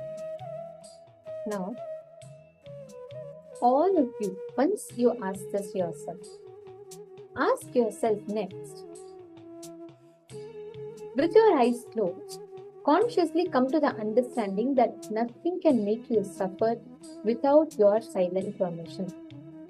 Like Swamiji beautifully tells, all the pain is inevitable. It happens in your life. There are going to be situations that may not be exactly as you want. There are going to be moments where you may feel like, things are not going as per what you want.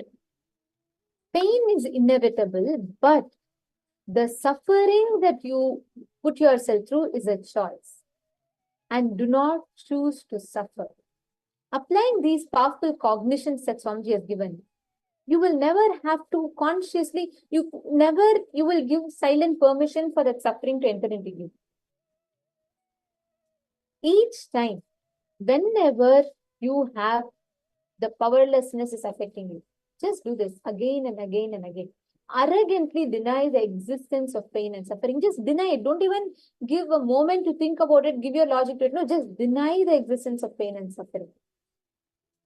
And you will see how you will start having the best, most powerful inner space.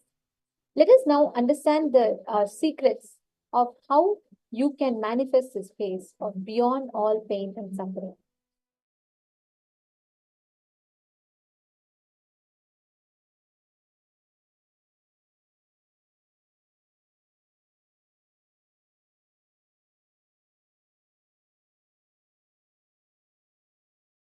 The first sutra, deny the existence of all pain and suffering, all dimensions and aspects of pain and suffering. Even if you are getting drowned in the ocean, just tell yourself, Swamiji said there is no pain or suffering. Come what may, let's see. But there is no pain or suffering. Be very clear. You won't have death. Death is not end.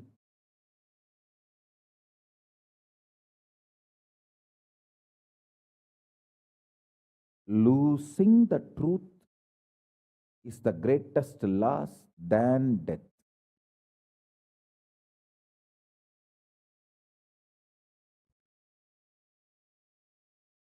Society has brainwashed you too much. Society has brainwashed you too much by giving the multiple layered lies. Listen. This multiple layered lies catch your attention.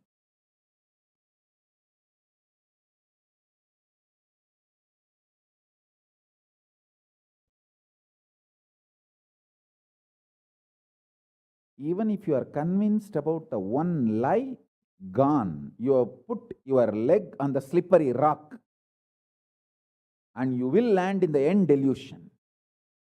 Don't.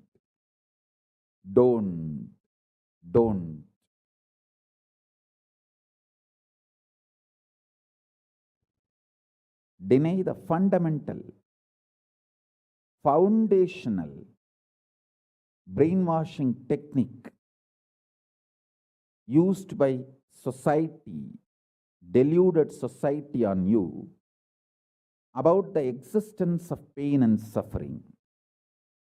Listen, it is not okay to be normal with absolutely sick social conditioning.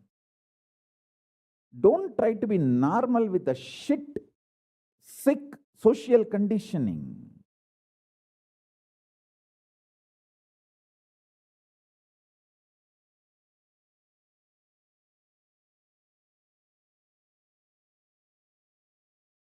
Meditate, contemplate, internalize. All the statements today I am making. The first statement is about the truth. denial of all the brainwashing done to you about the pain and suffering.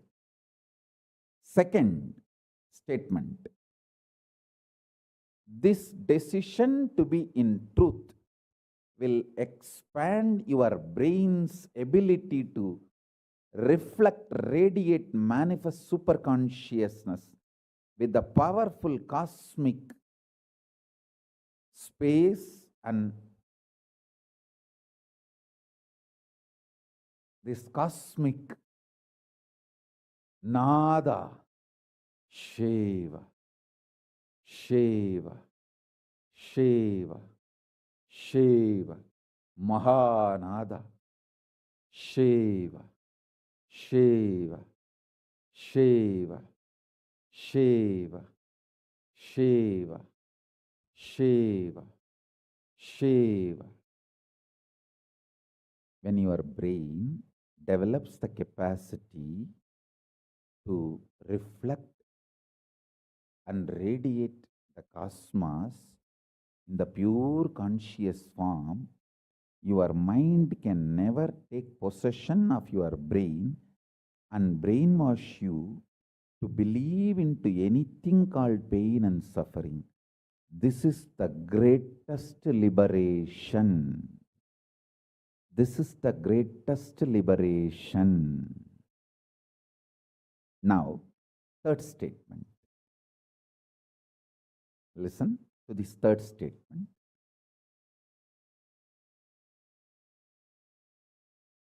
I am having 25 heads, one consciousness. In you, you have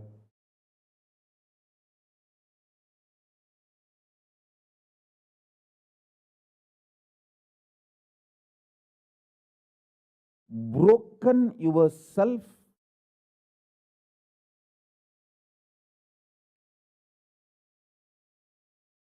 into 25 consciousness, even though you have only one head. One head, but working in 25 different, getting pulled and pushed in 25 directions. In my case, I have 25 head, but all integrated to one consciousness. That's why I can think 25 various things and manifest all the 25 various things at a time in a cool, stress-free way. Your decision to deny the existence of any form of pain, suffering, delusion, its aspects, dimensions, etc., mentioned and above, not mentioned. Mentioned above and not mentioned, everything. Your decision to deny it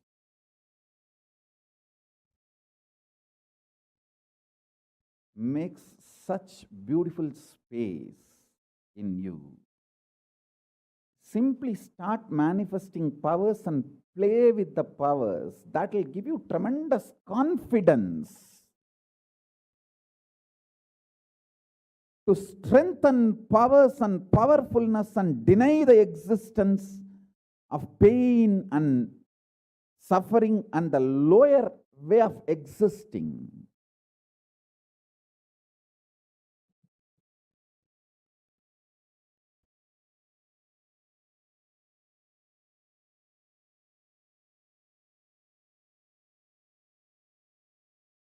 This fourth statement, you should intensely listen repetitively and meditate, internalize. See, you become Bhairava.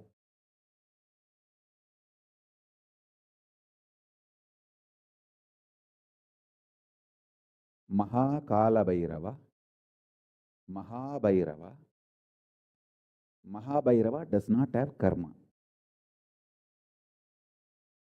Anyone tries to attack him, they get the karma and they suffer. He himself does not have any karma. He is in a pure space. You establish yourself in that very space. You yourself will see clearly. When somebody does good to you, they get good. When somebody tries to do bad to you, they get bad. But you don't have any karma. You are not the initiator of karmas. I am telling you the truth. You are Mahakala Bhairava. I am not brainwashing you. Actually, if I want to exploit you, I should tell you are something lower than God. I should be brainwashing you into some lower identity so that I can continue to exploit you. But I am not interested in exploiting you. I am interested in expressing through you. You are my soulmate. You are my conscious life partner. I celebrate when you are liberated. Anyone who is now catching what I am saying and saying, yes, Swamiji told, I have no suffering, no pain forever. And I am deciding I have no suffering, no pain. You are my beloved now. I just want to hug you. You are my own.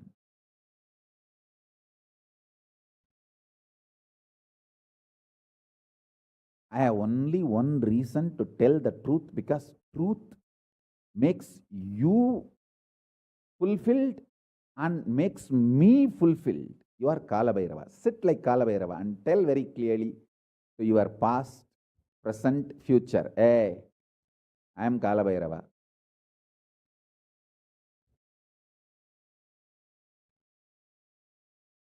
Anyone tries to do good to me, they will be given good. Anyone tries to do bad, they will be given bad. But I am not initiator of any karma. I am the neutral, sacred space, Nirvikalpa Samadhi.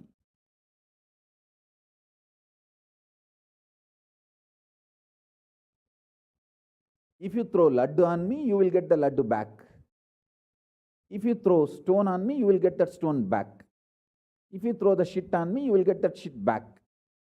But nothing will touch me, and I will not throw anything. I will not be working, operating in any of the cognition level where this sick society operates. There is no concept of pseudo dignity and the reason to operate. Far from pseudo dignity. With this clarity, sit in Nirvikalpa Samadhi. I tell you that quality which oozes out from your consciousness into your body, it will actually literally bring that sweetness in your tongue.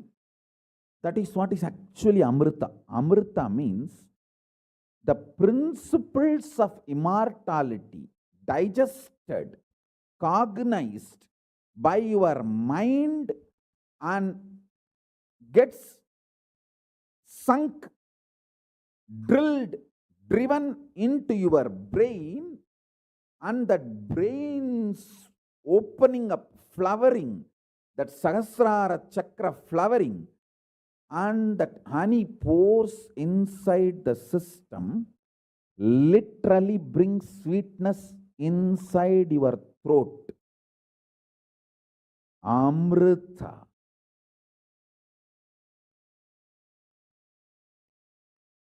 Principles of immortality. Truths of immortality. When they are chewed by your mind and gets into your brain, the chemistry, alchemistry happens in you, in your biology, is nectar.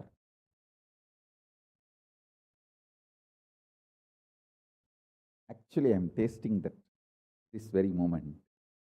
That's the reason I am taking a few seconds to settle down and speak.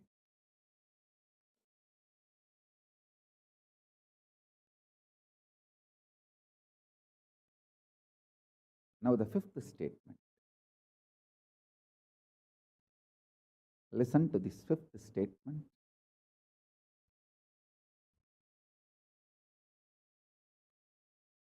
When you start actively practicing this truth, express it in your inner image with yourself, through your outer image with others,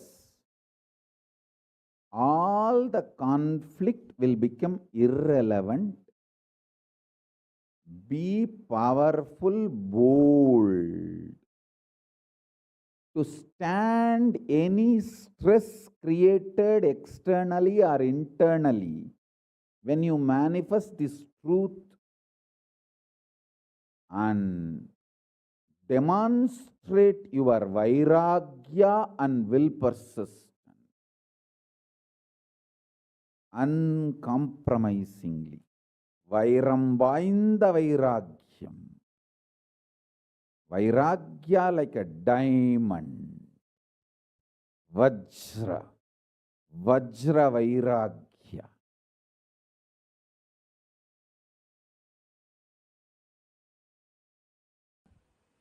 I am not making you human being. I am making you divine being. Divine beings don't need violence. You are protected by Kala. You don't need violence. All my kids, be very clear. All my kids whom I am initiating you now with the power manifestation signs, listen carefully. All of you do not need any violence. I am making all absolutely divine being. All of you need only intense Paramashanta Swarupa of Paramashiva's dimension manifesting in you. Even your eyes, anything you see should be blessed. Understand? All my Gurukul kids listen. In every inch, I am evolving you to become Paramashiva, the divine being. You don't need violence. For example, people tell me, oh, without violence, how we can run an army, how we can protect our country. Understand? Countries made by human beings need army. They have their own logic. They need army, they need defense, they need all that. But you all belong to the Kailasa, country made by Parama. You don't need army, you don't need violence. You only need intense power manifestation. I want all of you carry the intense bliss, non-violence even in your eyes. Extreme non-violence, absolute Shanta, Parama Shanta Swarupa. That is a fundamental requirement for power manifestation. Please be very clear. I am not against some country having army. It is each country need to protect themselves. That is their logic. That's different. Here I am preparing all of you to become gods, goddesses. Kailasa does not need any army. You are part of the great cosmic nation, Paramashiva's cosmic. You don't need violence. You are getting prepared for enlightenment. You are getting prepared for power manifestation. Now, I am initiating. I give you the assurance. Kala Bhairava is protecting you. You do not need any violence, any anger, any self-defense mechanism.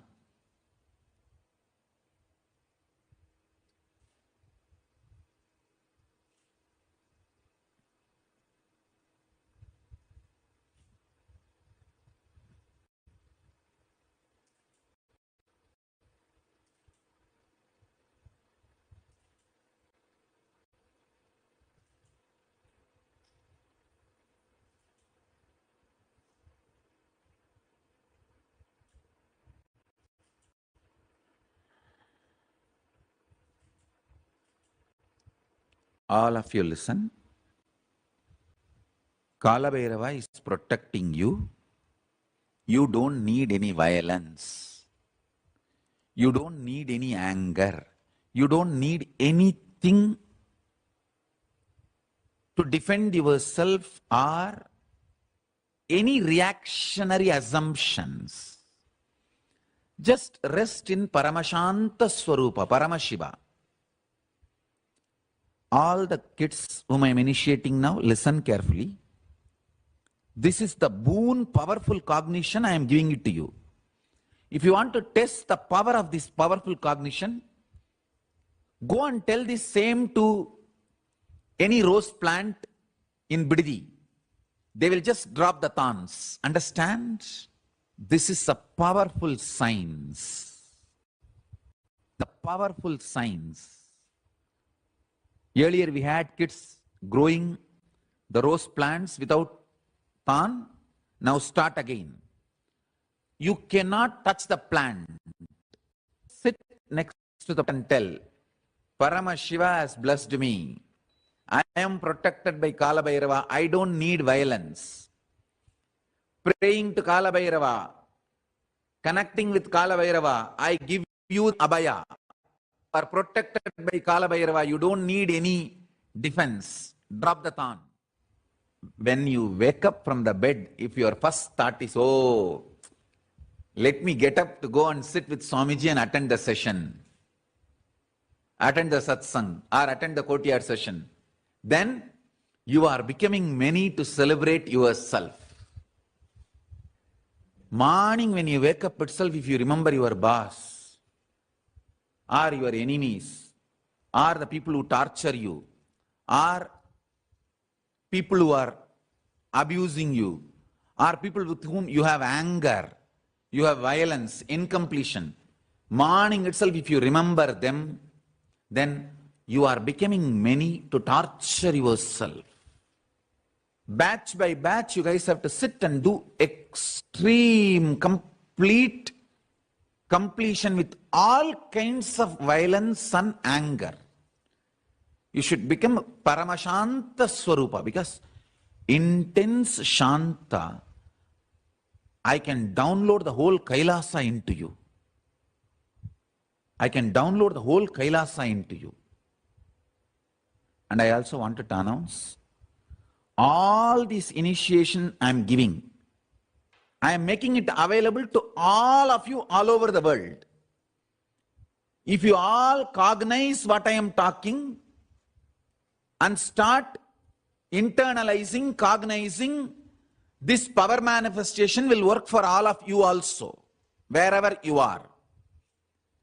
I am working focused on the Gurukul kids because I am making divine beings to serve the whole world. You should complete with even small anger you have. One of your brother disciple, oh, he has a long jata. You may be having little anger. Or Swamiji calls his name, not my name. Even with those small anger, you should complete. Mukkayam tavirka. Tirumular says, Mukkayam means Vengayam, Perungayam, and Ulkayam. That's a pundu. Asafoetida, onion, garlic. These three should not be eaten, because these three invokes delusion in you, which puts you in anger, violence, and which makes you justify your anger. Now, once you manifest this rasa siddham, means this power manifestation, you will be given onion, garlic as a quantity of food for 1 week. Even after eating that food for 1 week, you should not have any incompletion, negativity, violence when you wake up early morning. That is the test. That much you should become pure. Then you radiate the power of ahimsa, non-violence. See, now what I am sharing with you is the clear rasa siddham, step by step. What is the powerful cognition? And what is the power you are going to manifest? Then how your system should be tested to hold that power. So now, I am going to churn the Merudanda. By churning the Meru, I will awaken your Kundalini Shakti intensely.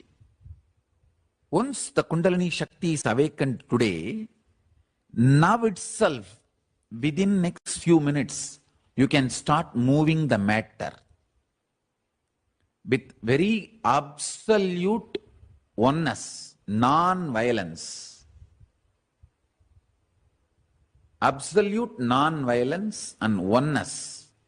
You tell any matter, I am becoming many. To celebrate myself, you are me, I am you. Come on.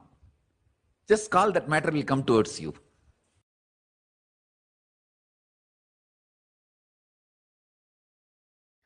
When the pure spiritual power manifests as pure spiritual force, when Shiva manifests as Ishvara, Paramashiva manifests as Parameshwara,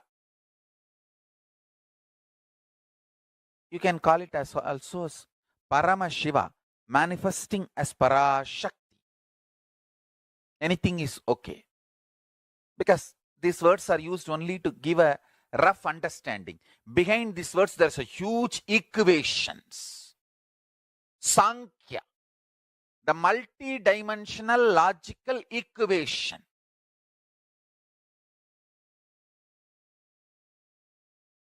So listen.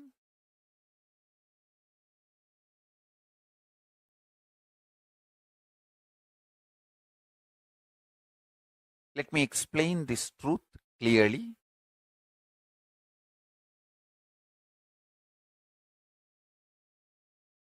The important message Kailasa, Paramashiva want to convey to the whole humanity is, Paramashiva is real. The pure spiritual power is real. He himself embodies and manifests as pure spiritual force, Parameshwara.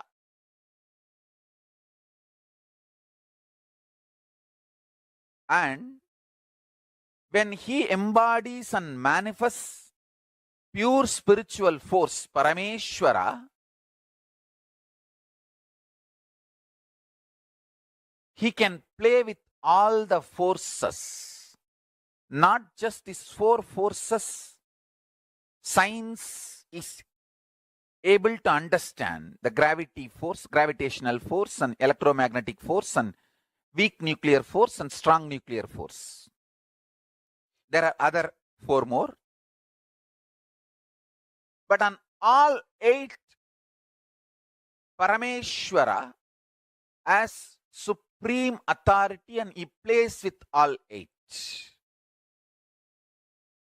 The good news is every human being can manifest this pure spiritual power through them as pure spiritual force. And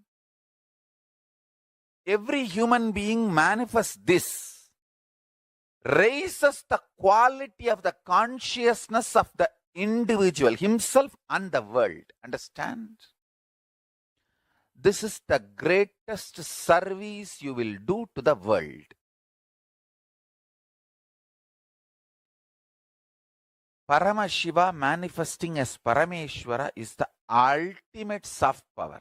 Understand? Soft power can neither be disturbed nor be destroyed by any hard power. Understand? When I say I am protected by Kala Bhairava, that's what I mean. I am protected by Kala Bhairava, the ultimate soft power,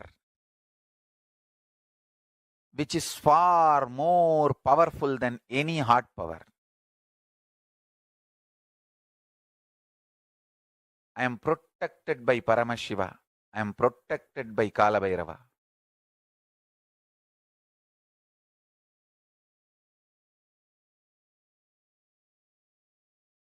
Paramashiva, Kala Bhairava protects me, Nityananda and Nityananda Sangha.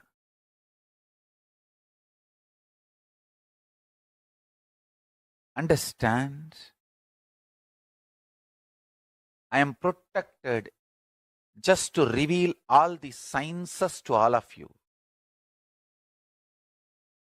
I want at least few million people to realize initiated consciousness, excited consciousness, awakened consciousness is more powerful than these four forces understood by science: gravitational force, electromagnetic force, weak nuclear force, and strong nuclear force.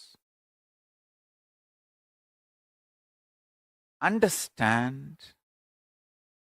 I wanted to repeat, Hindu God does not get angry if you say you are one with God.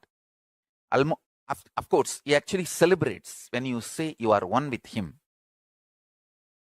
And not only he celebrates, he initiates you, he encourages you, he supports you, he makes you manifest this soft power, pure soft power. Understand?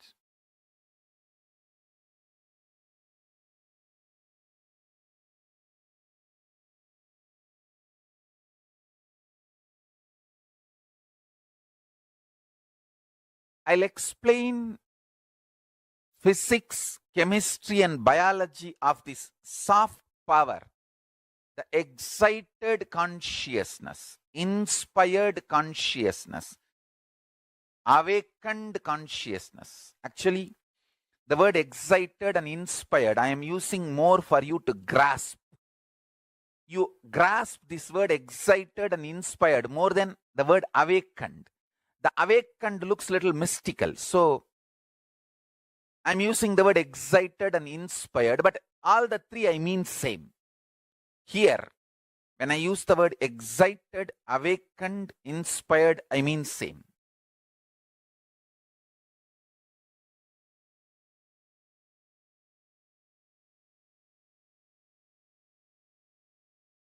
When you manifest soft power, you become blessing for the humanity. You become so non-violent, life-loving.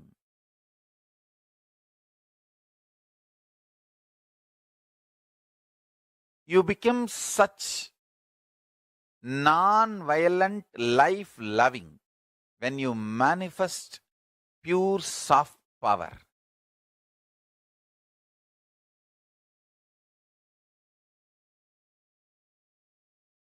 You become beautiful blessing for the planet Earth. All I am trying to do in this world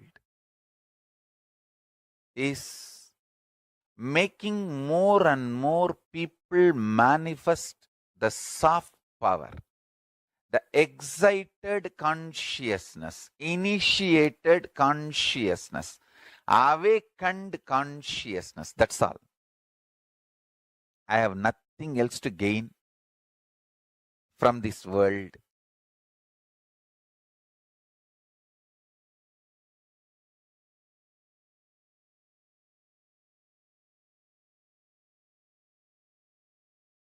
I have seen all the worst things I am neither bothered nor can be frightened because I am protected by Kalabhairava. And Kalabhairava is protecting me and inspiring me to manifest this great science of Paramashiva Jnana, Paramashiva Vijnana, and making it as a reality to all of you. All you need to know is Bhagavad Gita is so important because it was expressed during the war time in the war scene and it withstood the test of the war.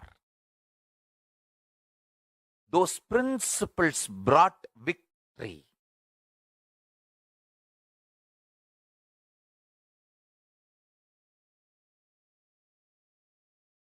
Understand?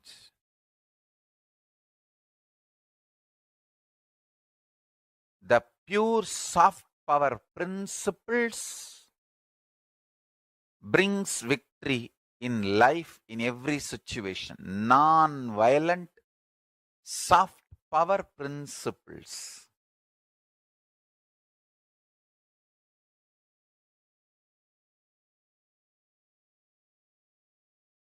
Now what I am teaching is non-violent soft power principles.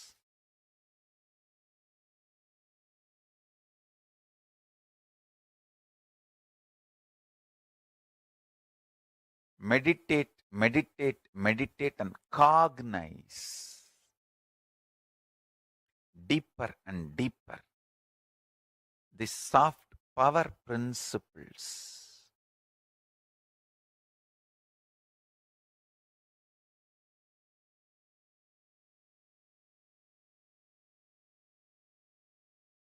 The awakened consciousness through powerful cognitions. For example, you are deathless, birthless. This is one of the powerful cognition. You can neither be destroyed nor be created. You are eternal. This is one of the powerful cognitions. If you meditate on all this and this excites, awakens your consciousness, you manifest the force, spiritual force, which is beyond the four forces mapped by science: gravitational force, electromagnetic force, strong nuclear force, weak nuclear force. Just create intention.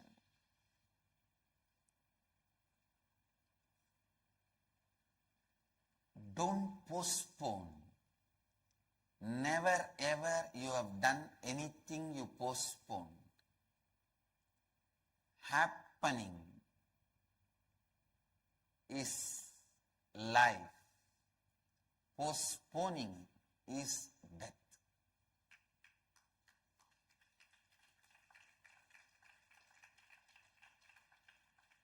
Postponing is the quality of incompletion. Postponing is the quality of incompletion. Postponing is the quality of deep self-doubt. Neither marriage nor sannyas should be postponed. Do it. Whatever it is will teach you lesson. Whether it is sannyas or marriage, do it. Only then you will learn the lesson. Postponing will continue to keep you in the chaos, confusion, incompletion. You will never learn the life. I tell you, postponing is droha to Kalabhairava. People who postpone are the traitors of Kalabhairava, because Kalabhairava is waiting to teach you through life, you will learn what is right, what is wrong, what is dharma, what is adharma, only by making happening in your life.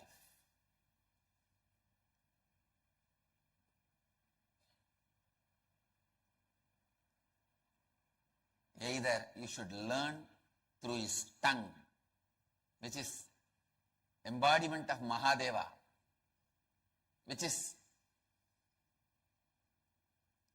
Kalabhairava's tongue is Guru. Guru is embodiment of Kalabhairava's tongue. Either you learn through his words or you learn through his teeth. That is the grinder of time. Understand? Continuously the past enters into the mouth of Kalabhairava, gets grinded under his teeth, and the future is constantly getting released, coming out of Kalabhairava's mouth. The past is entering into his mouth, future is coming out of his mouth.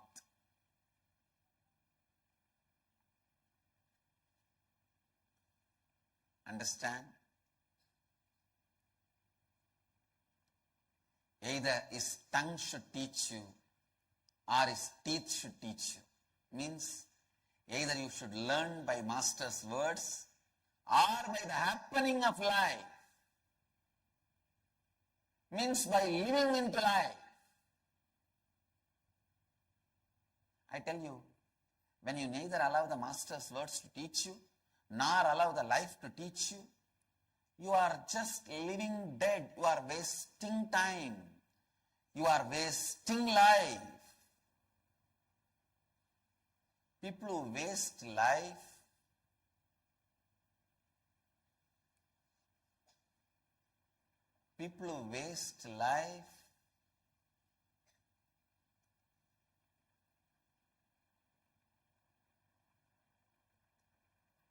get into a space called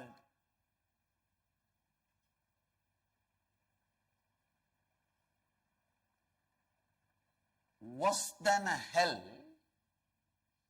At least in hell you are exhausting the negative karma, but people who waste the life get into a place worse than a hell. Nothing happens to them. They are just there.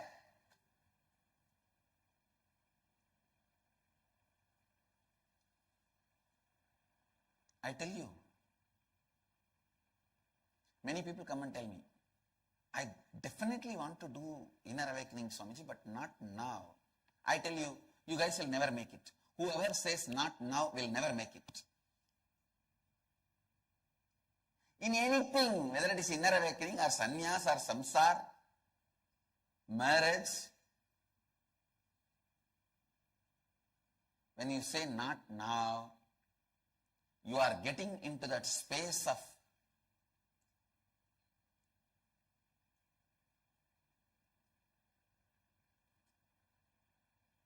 deep incompletion and self-doubt.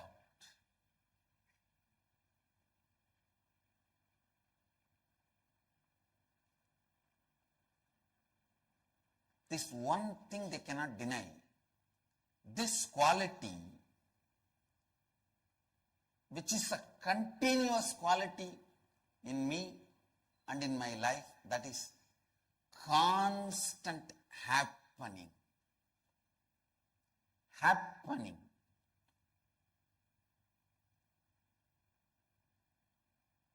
Whether someone calls it right or wrong, I am a doer. Continuously.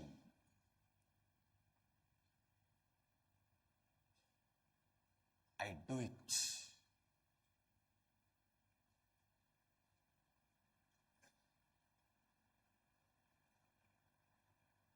I tell you, only by doing it, life will be happening to you. Listen, you never brought anything. You are never going to take anything out. Only one thing can be added while you are in the planet Earth. That is the intelligence which happens to you by you constantly make things happen. That is the only purpose of life. The maturity by making things happen. Maturity you gain by doing things. Other than that, there is nothing worthy to be done on the planet Earth, I tell you. Never allow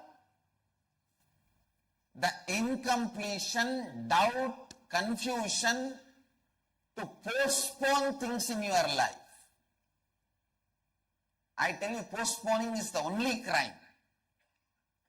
Right or wrong, do it. When I say the word living enlightenment, energy to change whatever can be changed, intelligence to accept whatever need not be changed, clarity, however you change, the whole world is just one more changing dream, and devotion towards that which is unchanging.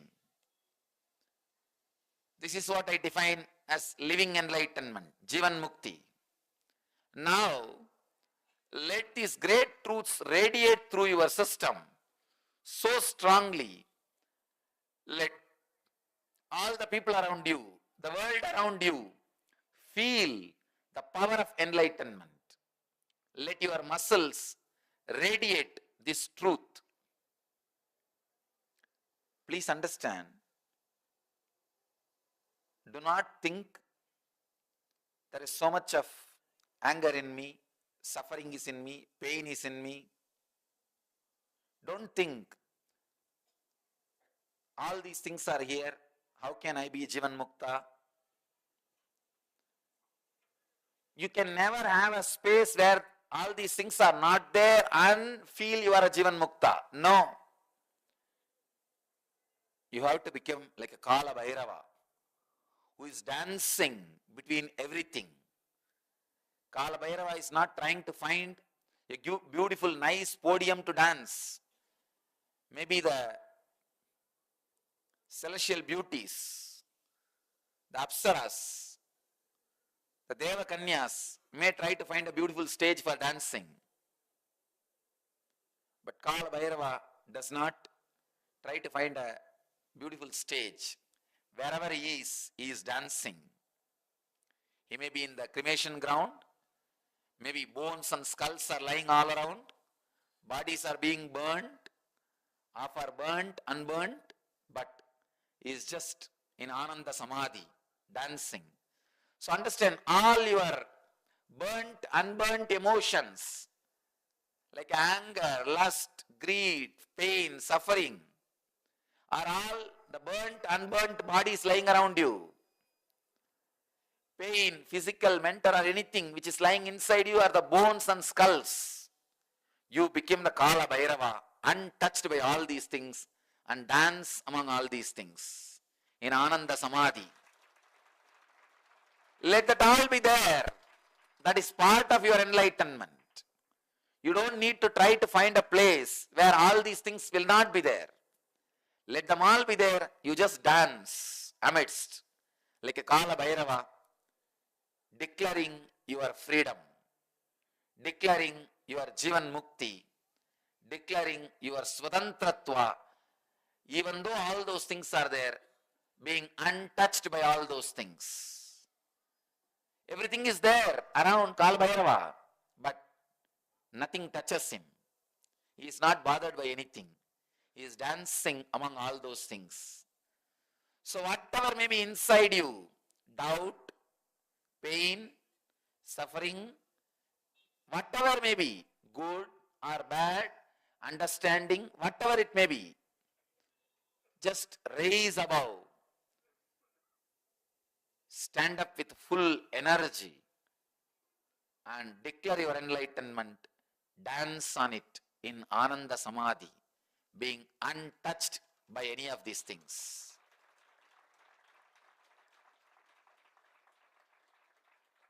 radiate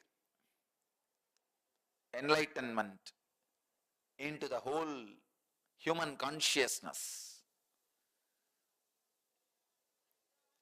I dedicate this year for radiating enlightenment.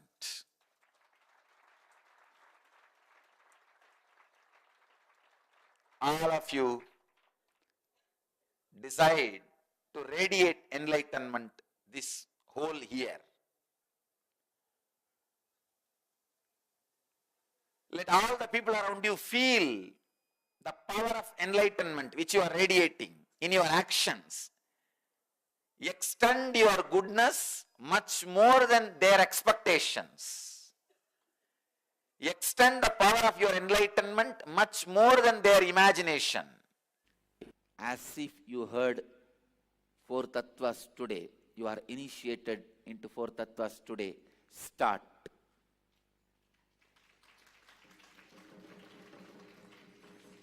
Don't give up on you.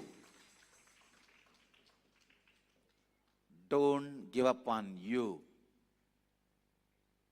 From today, bring integrity in your thinking.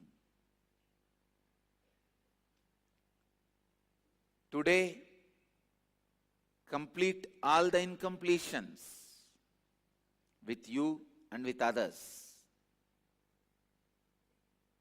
Remember Kala Bhairava, invoke his presence.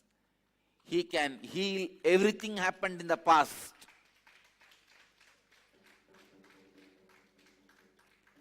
If you are in Bididi, of course, Kala Bhairava himself is here. Tirumeni is here. Archa Avatara of Kala Bhairava is here. Apart from Gurumeni, Tirumeni is here. Tirumeni gives you the complete cozy feeling.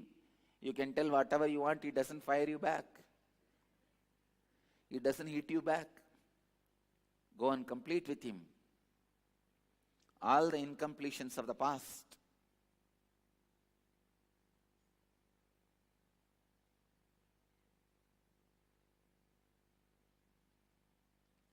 And I commit with you all, you will have the new energy to practice integrity, authenticity, responsibility, and enriching. You will have new energy, new passion, new power. Bring authenticity. Bring integrity.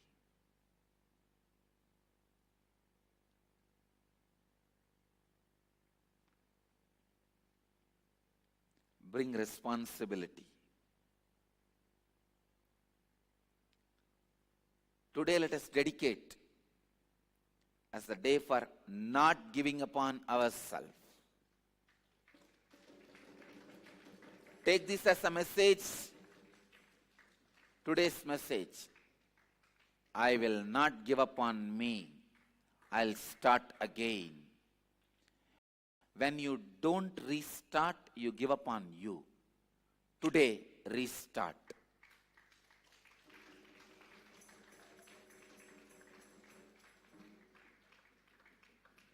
Life brings you guys one more chance now. Today, every sunrise is one more chance. Every sunrise is one more chance. Don't give up on you. And don't give up on others. Biggest demon you will face in your life is giving up on you and others. In Puranic stories you read, the demon came and tried to fight with gods. Maya tried to disturb incarnations.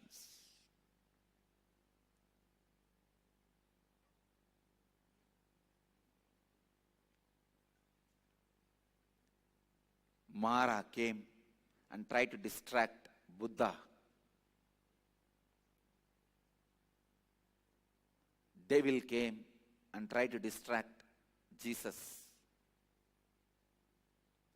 You read all this in the stories. I tell you, the only way you will face the devil is giving up on you, nothing else. Don't think some Ramba, Manaka, Urvasi is going to come and dance in front of you to disturb you from your meditation. No. If that is the case, many will start meditating. No. No Ramba, Manaka, Urvasi is going to come and dance in front of you to distract your meditation. No illusion, no delusion is going to come in front of you. The only way you will face the devil is giving upon you. Giving upon you. No. Reclaim. Reclaim all your declarations today. Reclaim the spirit of the four tattvas.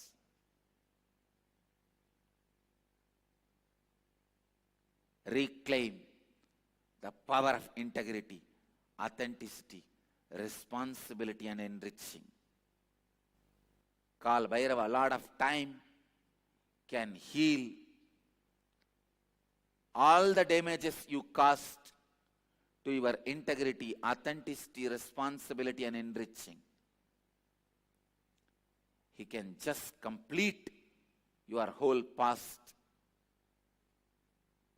and open new present and future for you. Come on.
going to be receiving this most sacred, most sweetest experience, to experience Paramadvaita, to experience a space beyond all types of pain, suffering in life.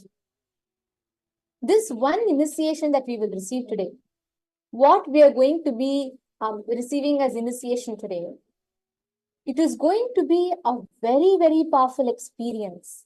Because if you just understand this truth, no pain, no suffering can even touch you. Deny the existence of pain and suffering. If you think everywhere around you, there is problems all coming to you and it is going to you're going to succumb to all the problems. Remember, just deny it. Swami will put his jatas and pull you out of all the problems. He will just airlift you. If you feel all around you, you're surrounded with problems, just tell, connect to Swamiji and deny the existence of pain and suffering. Ferociously, if needed, arrogantly deny the existence of pain and suffering. Not even giving legitimacy to it. When you do that, no pain, no suffering can touch you. Can I request all the participants to come on camera, please?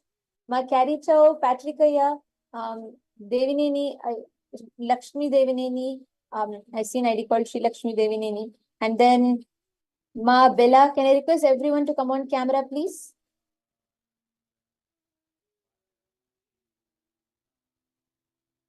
What we are receiving today is a very, very beautiful initiation, because this one initiation will take you out of all the pain and suffering in life and liberate you from all of them.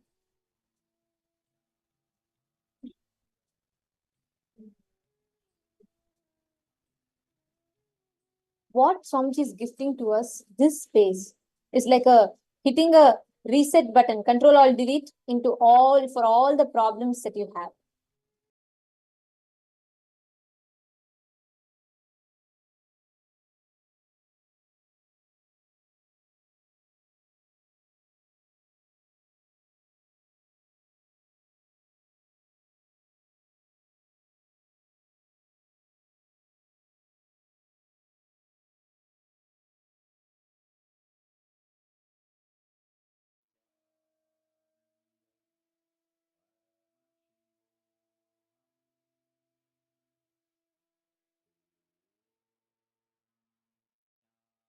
This space of Paramashivanandam that Swamiji is initiating all of us with, we're all going to be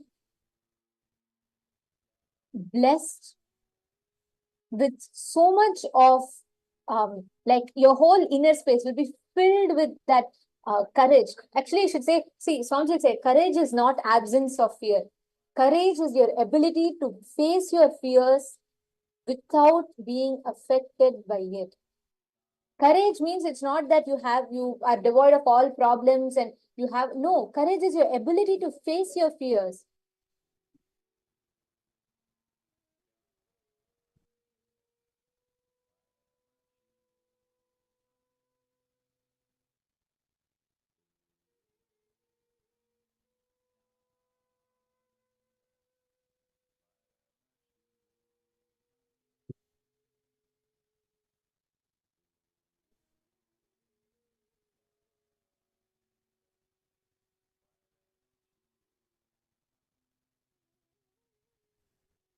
Today's darshan, actually many of you had posted earlier about how each one of these cognitions, whether understanding how you can never be violated, or understanding about how pain is a lie, arrogantly deny the pain and suffering, deny the very existence of pain and suffering.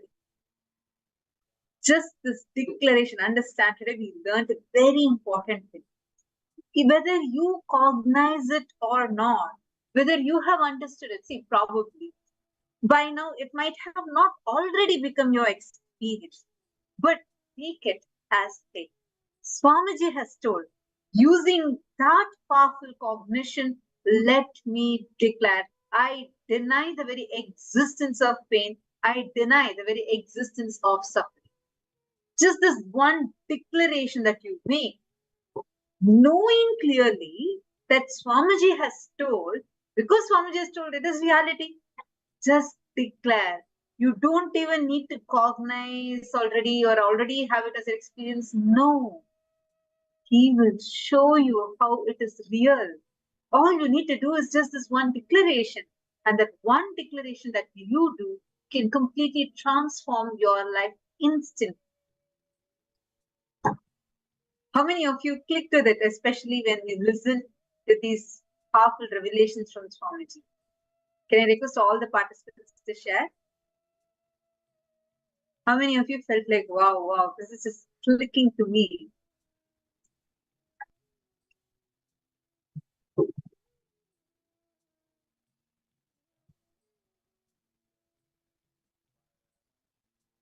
Please take a few minutes and please post it. Just make this as a declaration. Very good. I see many of you posting.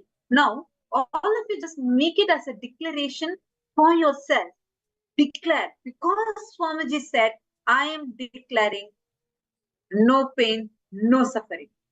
That's it. That's all you need to do. I see many of you with white smiles. Just declare right now. Can I request all of you?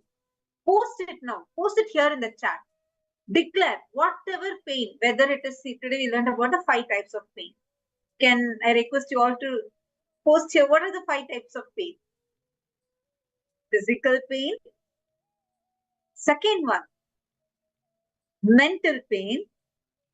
Physical pain, it's very easily understandable. This is your physical body. You get any pain, that's called as physical pain. Second, mental pain. Your ego is hurt. Your identity is hurt. Then that's called as mental pain. Third, emotional pain. Emotional pain means anything that is affecting your emotions, like somebody cheated upon, someone broke your trust, someone let you down, hurt your emotions. Fourth pain is psychological. Psychological pain means any pain where it makes you have guilt inside, something that makes you feel guilty, something that makes you feel like giving up, hopeless. Fifth is conscious. This is where from your very being you feel like the whole life itself, you have something against the entire life, where you experience deep trauma, deep pain that's coming from your very being. Now, courageously, boldly declare complete completion with all these 5 types of pain. Surrender it to Swamiji. Boldly declare no pain, no suffering. I am declaring no pain, no suffering. My Guru, Swamiji, has told. He has declared there is no pain, no suffering. Understand, even as if something is trying to fool you, delude you, trying to make you believe that, oh, pain is real, suffering is real. Don't worry. Swamiji will just put his jata and just pull you out. You don't have to go through the suffering. He is there for you. He is continuously protecting you. You do not need that pain. Even your physical pain. How many of you here have seen so many times, even like, you might have been suffering from this pain for the last 20 years, 30 years. Just one prayer to Swamiji. Swamiji heals you and you're just healed. There is no question of pain after that. How many of you have experienced it? Absolutely, so many of you. Actually, there are people who were having chronic pains, and just with one blessing of Swamiji, got healed out of 20 years, 30 years of pain. Understand? Just make it as a declaration. Don't bother about anything else. Swamiji will just liberate you from all that pain. Ma Denise, you're saying work in progress. This is not something to be in progress about. Just declare. See, understand? Whenever we are waiting for it to become our cognition, Not just you, it'll by the time it even starts to becoming your experience, you would have become old. Probably it'll take a few lifetimes. Why waste that much time? You have Paramashiva. Understand? We are all too blessed. We are like the most luxurious beings because we have Cosmos, Paramashiva here with us. He has declared, Swamiji has clearly declared, that's all we need. We do not need any other conviction beyond that. Just even if you do not have this as a cognition already, even if it's just mechanical, boldly declare. Just declare. Declare from the context that you understand whether I cognize it or not. I may have 200 self-doubts right now running inside of me. Does not matter. Swamiji has declared, and I know Swamiji has declared that's the truth, that's a reality, not just truth, it's reality. I am declaring from that powerfulness. No pain, no suffering. Make it as a strong declaration. If you're right now going through any problem, declare this in that problem. Boldly declare it. You will actually see suddenly even that problem will no more affect you. Don't look for proof from outside. No. See, these cognition, this is like reality. Don't wait for your logic to get convinced. Then slowly, society to accept. And no, it's by the time all that happens, that's it. Actually, very beautiful. Like when you start making this declaration, you declare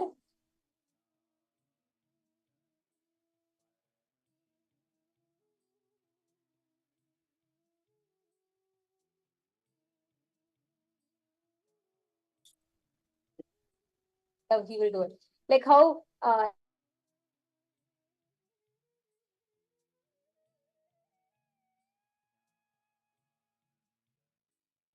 is a god, and it's a long story, but towards the end of it, his father will say, he'll drag the young Prahalada around the palace and he'll say, tell me, is your Narayana here? Tell me, is your Narayana here? Swamiji will tell beautifully the scene that will happen in Vaikuntha. Literally, Vishnu will get up, lift his dhoti, and he will start running. Lakshmi will be like, Prabhu, why are you running? And what for you're running so much? Like, what is happening? Then Vishnu will tell Lakshmi that you don't know that young boy, I don't know which finger he is going to lift and point at where. Wherever he points it, I need to land there and I need to make an appearance there. So I am getting ready to land wherever he's going to point out. 5 or 6 year old boy, probably he'll not even know how to, point his one finger properly in one place. Such a small kid, but because of his conviction, his devotion, he'll just declare, Narayana is here. He will come from here. And he'll point out to a random pillar in the palace. And the demon king, his father, will break the pillar to prove Narayana is not there. And Narayana manifests from there as Ugra Narasimha. He comes there, and just for this boy's declaration.